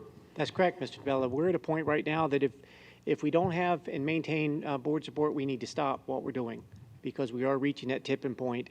And obviously, as we go through the budget process, we know that we can move forward if it's part of the budget, and we make it part of the budget. And so yes, we are looking for the nod to move forward and continue to make plans moving in the direction we're doing, and that we're going certainly through the budget process. And Don, from a curriculum standpoint, your recommendation? Yes, and speaking on behalf of the curriculum committee, they wouldn't be putting this presentation on if we weren't in full support of this. We believe that we believe that this is the right direction to go. You've heard the whys, you've heard a lot of support behind it, and we just think that it's, again, the right thing to do for our students. And so it is our recommendation to continue board support and move in the direction of the future plan as presented. Does the board have any concerns or issues with them progressing forward in the direction that they recommended this evening? None whatsoever. They've done a fantastic job with it. All right, well, there you have it, Dr. Gooden. Keep moving forward. You have your plan, your recommendations, and make it happen. Thank you. All right, committee reports, student rep, Taylor Nadina. Huh? Hi, we Manager. have a presentation.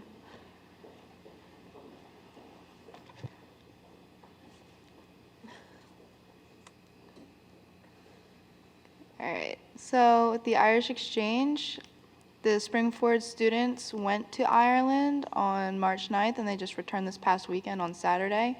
There were 14 students and 2 chaperones. Miss Green, one of our phys ed teachers, and Mr. Wagner, a Spanish teacher, went along. And here in this picture, you can see a ram head that's half American and half Irish. They were given that, the Irish teachers were given that from us as a gift. And then, next slide. Here's some pictures of the students before, on the right, before leaving for Ireland, and then on the left, arriving there. I believe that's what that picture is. Along with the Irish Exchange, the Springford Music Association went to Disney for their competition that they have every 4 years. Orchestra went there for the very first time, which was very exciting. So there were 3 groups around, like all across the board. There was jazz band, concert band, symphonic band, and it says it up there. But one of the amazing things that happened this year is that all of the groups got a superior ranking throughout all the groups, which was phenomenal. Honors Orchestra received bronze. 10-12 Orchestra received silver. Jazz received gold. Women's Ensemble for choir received Best in Class with the Mickey Award.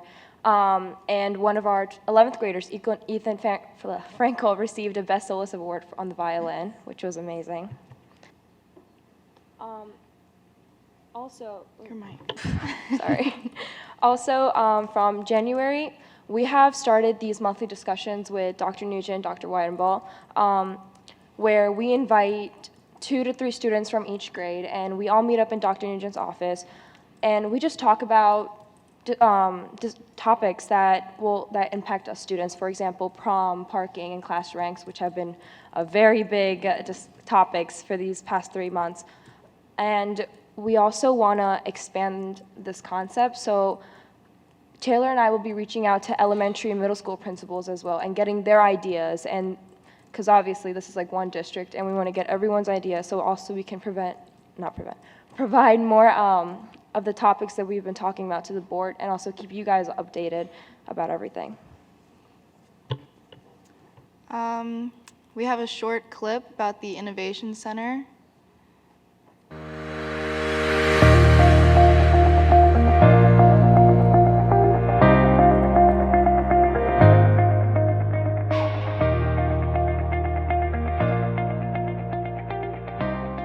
The overall goals are to allow the students to have a place where they can be creative. We want them to ask questions. We want them to be curious. We want them to invent. So that really is the purpose, to give them freedom to think and create. The latest technology offered here at Springford will allow students to develop advanced level skills with hands-on learning. It's the skills of higher level thinking, it's the skills of problem solving, interpersonal relationships, collaboration. A lot of the times you solve one problem and another one comes up. It's troubleshooting. With the drone, it was 2 years worth of problems. It was just issue after issue after issue, and I think the biggest thing that the drone taught me was how to kind of say to myself, okay, you got another problem, how are you gonna solve it this time, and then keep going. It's just really amazing to me the fact that anybody can come in and have any idea whatsoever and then just be able to walk in here and do that. I didn't really have that option before I came to Springford. We have an audio studio where they can create their own music, or they can develop their singing ability, or they can learn on the technical end of it. Same with the broadcasting studio. Students also have access to 3D printers, a Glowforge laser printer, and brand new smart furniture with built-in charging capabilities. After delving into the newest tech, the students can relax and enjoy a coffee and muffin at the Primary Source Cafe.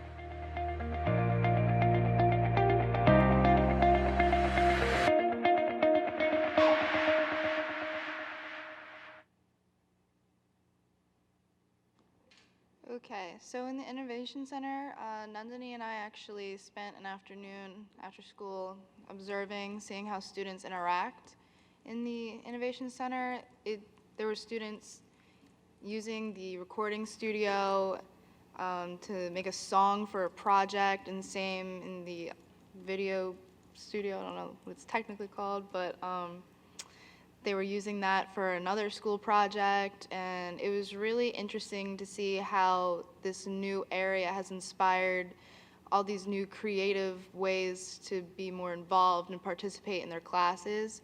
There's also a 3D printer in there, which is super cool, and there was some objects that students had made with the 3D printer displayed in there. There's that drone that a student had built. It was really cool to see all this new technology that the students have access to. The Primary Source Cafe is really cool. I love it there. It's nice to hang out. It's just super relaxing. $1.50 for coffee. I'm about it.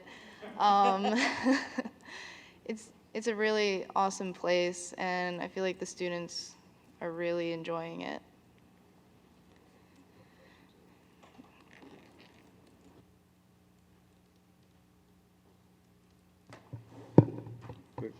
Great job.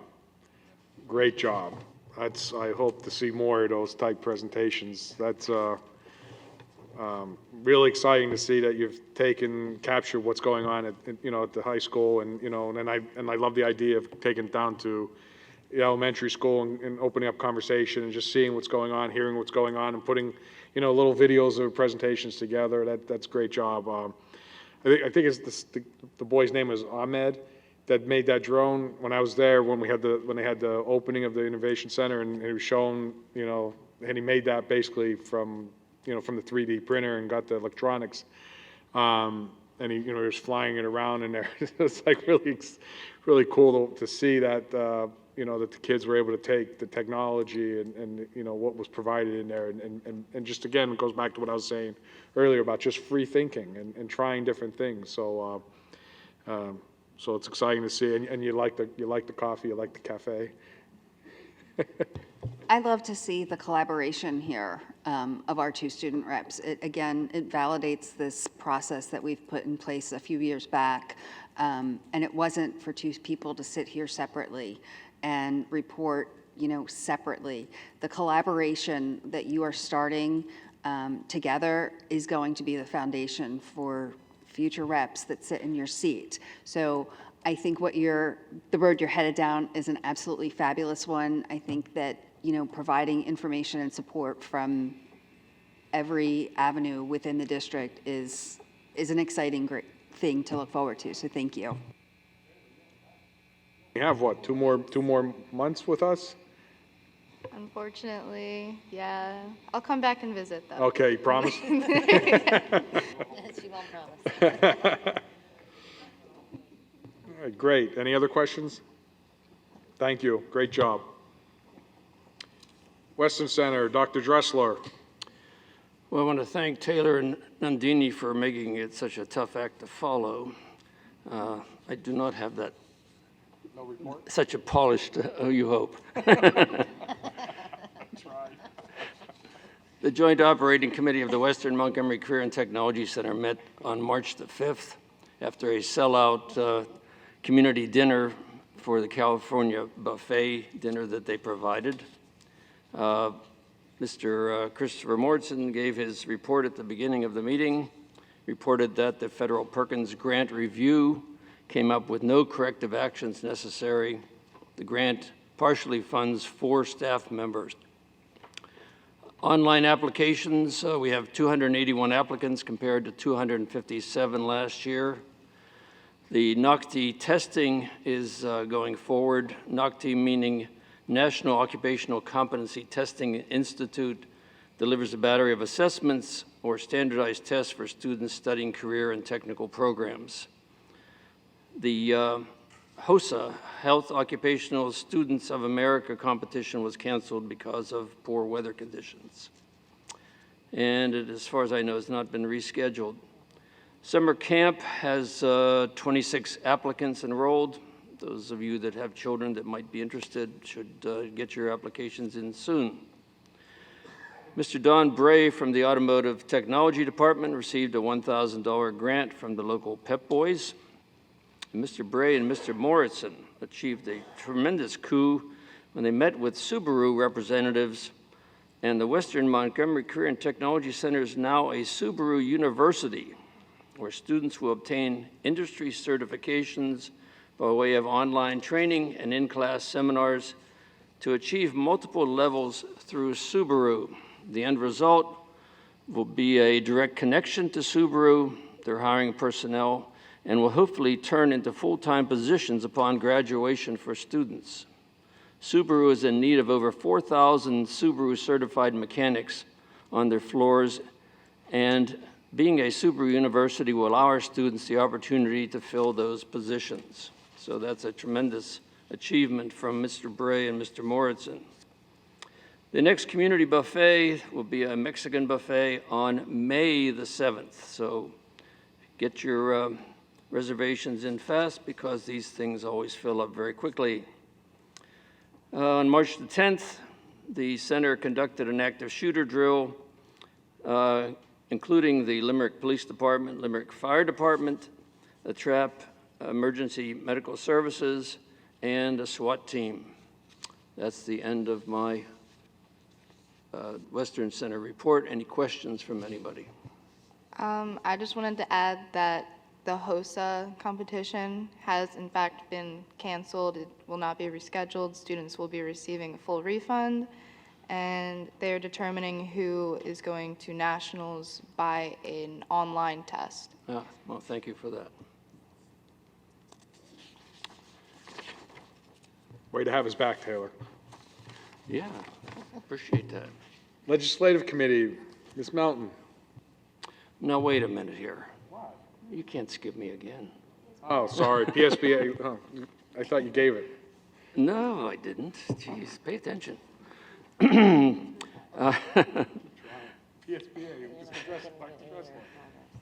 The 145 school boards have sent a petition to the state Senate opposing the educational savings account voucher program that they are proposing with Senate Bill number 2. An educational savings account voucher proposal has been introduced as Senate Bill 2. It's a plan that takes money away from a school district's state subsidy funding to be used at private and religious schools and other qualified educational expenses. Senate Bill 2 has been estimated to siphon more than $500 million from the most under-resourced schools that desperately need the funding. Of the 145 school districts that have sent in petitions opposing this, local schools of Phoenixville, Tredyffrin, Haverford, Penn Manor, Cheltenham, Methacton, Pottstown, Upper Dublin, Upper Merion, and not to be left out is Turkey Foot Valley. So if we want to be at least up to the standard of Turkey Foot, I think we should also be sending in our opposition to this legislation. One other thing to mention, the PSBA legislative platform is now being accepted, so any members of the board who have any issues that they'd like the PSBA to address at their fall meeting should present it to the board, and then that will be voted on by the board and sent to the PSBA. Mr. DiBello, that is all I have to say. Thank you. Legislative Committee, Ms. Melton. Legislative Committee was canceled due to snow. Great report. Short and to the point. MCIU, we're actually meeting this Wednesday. Last month, though, majority of the meeting was focused on doing business, you know, the normal bills, invoices, all that fun stuff, but we are having ongoing conversations about the possibility of remodeling or bringing up the code. The old MCIU building that we moved out of a few years ago because that's where the Head Start and early intervention programs are being held, which have been very successful at the IU, and we figured that those programs are going to continue forward, so we're looking at what aspects of that building should be upgraded to continue to support those programs, and I'll keep the board posted as we go forward. We don't want to do that. Personnel, Mr. Pettit. Yeah, we had previous meetings with the support staff to discuss ongoing issues and where we're going forward with the 4 groups that we're meeting with, and there'll be a meeting scheduled next few weeks, and we're getting close to finalizing that. Any questions? Superintendent's report, Dr. Gooden. Thank you, Mr. DiBello. We wanted to specifically make tonight's board meeting a little longer than normal, considering the fact that it is Mr. Cooper's last board meeting, and we wanted to make sure it was memorable for him. And I'm sure that Mrs. Cooper would agree, as she's sitting out in the audience. But it is, in all seriousness, it's Mr. Cooper's last board meeting with us. He will be retiring, and not sure exactly how to thank you for all that you've done for the district and the work you put in. The best way I could describe what you've done is you've run your department like it was your own business. And you've done that repeatedly, time after time, and you've looked to the interest of the district, always to the best interest of the district, and that's very apparent, Bruce. And you're going to be missed, and we thank you for all that you've done. Thank you, and like I said, and I just thank the board and all the staff, the administration staff, the central office I worked with. It's been great. The board has been great. All of the administration out in the buildings and their staff, and I'd be short if I didn't say that the people that are my leaders underneath me and all of my men and my staff that I have working with me, I would not be who I am if it wasn't for them, and thank you for the chance of using my past experience to bring it here to make these buildings be what they are And like I say, I'm not the staff be here. They work 24/7. They're here when many people don't know they're here working on problems to make sure these buildings are open every day for students and have a good environment for all here. And I thank again, and I kind of going to miss being here, but I have created many good friends here, which I'll be leaving the district, but many of the friends that I've met here I will be close to from here on forward, hopefully. So I enjoyed being here and working with everybody, even though we didn't always agree, but that's what we're supposed to do, not always agree, just make things move forward. So I appreciate it. Thank you.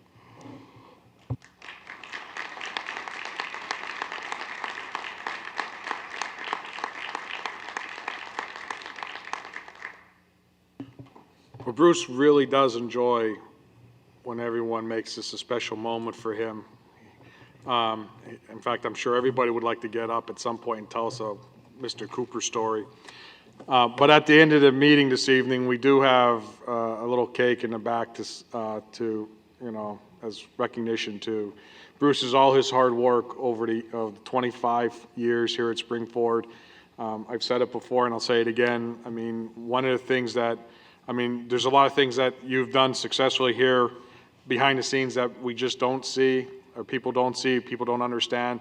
But one of the things that has continually to amaze, you know, myself is when I walk in these buildings, even the age of some of these buildings, you know, are probably 40 plus years, they all look in incredible shape. I mean, how well you know, how clean and how immaculate they are. I mean, it's just meticulous. It's just, you know, it's incredible. I've been in a lot of other schools with, you know, different programs, and I just see, not to, you know, say anything negative about other schools, but I mean, the pride that you take here is just incredible.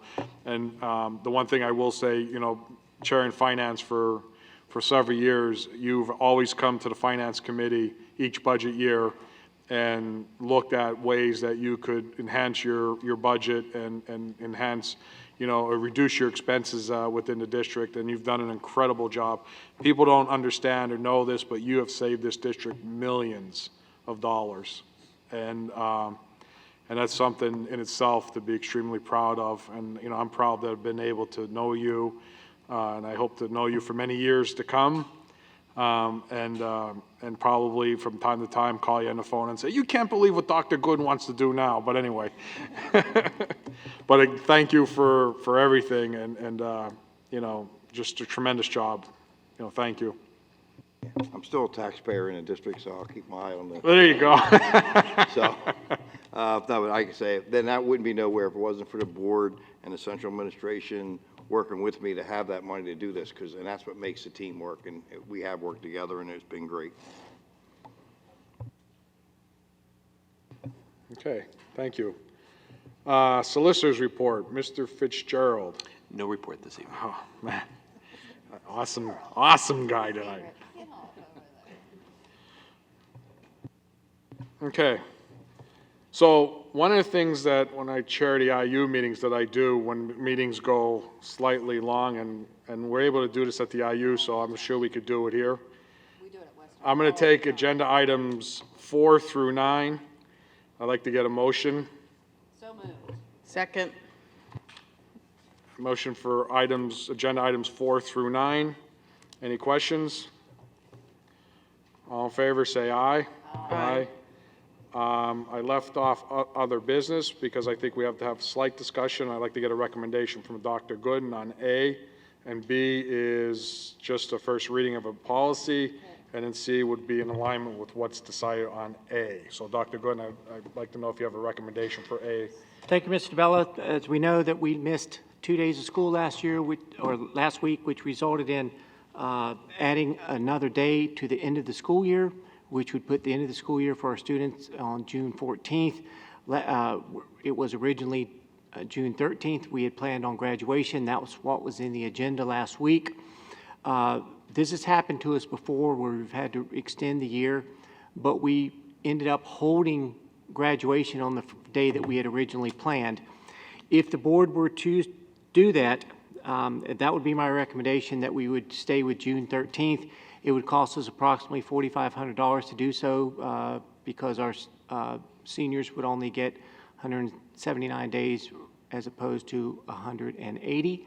So it's approximately a $4,500 adjustment to our reimbursement, but it would keep us with the originally planned June 13th day of graduation. So that would be my recommendation to the board, that we would still maintain June 13th as our graduation, and then the last student day for K through 11 would be June 14th. And with that, we don't anticipate any more snow days. I sure hope not. So with that, I'd like to make a motion for, on other business A, and modify that to read Wednesday, June 13th, 2018 at 7 p.m. in the Coach McNally Stadium. Amend, I should say, not to modify. Amend. I'd like to amend A to read Wednesday, June 13th, 2018 at 7 p.m. at Coach McNally Stadium. Second. I would just. I have to have a motion on the amendment, right? Well, no, because I don't think we did a motion on the original action item. I don't believe. So because you essentially put it out there for, as a motion with the amendment, so I'm okay. I do think, though, in light of the fact that we did change it, that we should offer a public comment. Well, I was going to, right, Okay. yeah. So I have a motion and a second. Any comment? I appreciate you doing this because oh, no, Public let me- comment. Oh, Nobody wants to hear from you. thank you.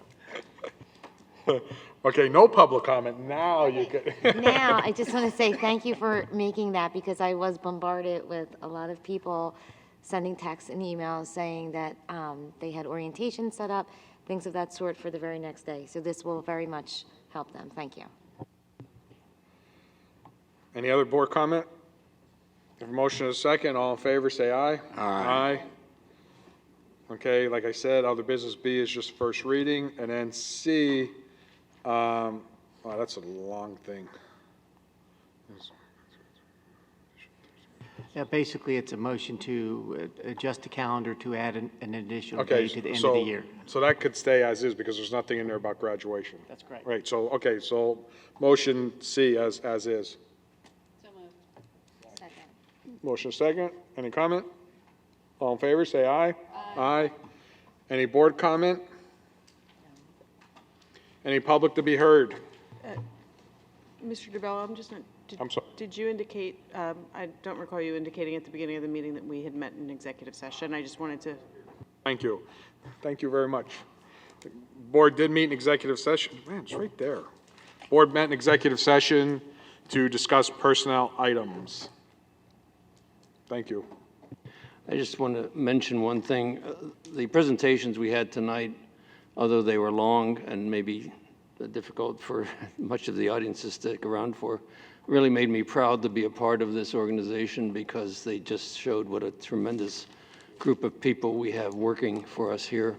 And again, I say I'm very proud to be associated with it, and appreciate their presentations very much. Okay, any other board comment? Public to be heard on, public to be heard?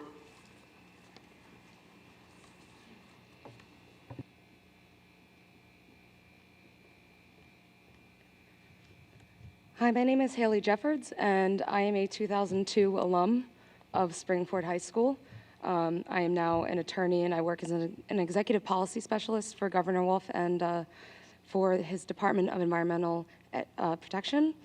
But I'm not here speaking on behalf of the governor. I'm here representing myself. I just wanted to let you know what I do. I'm here because I learned You through... want to speak state your address? Oh, sorry. My address is 17 Lanfair, Lanfair Road, Apartment 1, Ardmore, PA 19003. Unfortunately, we don't take comment from residents outside of the district. Even alum, concerned alum? I can't, because that's been this policy, once we do that. Okay. I mean, you could most certainly talk to Dr. Gooden after the meeting and provide your comments to him. And he'll, in your email or whatever contact information, he can respond back to you. But thank you. Any other comment? Do I have a motion to adjourn? Motion to adjourn. All in favor, say aye. All right, meeting adjourned.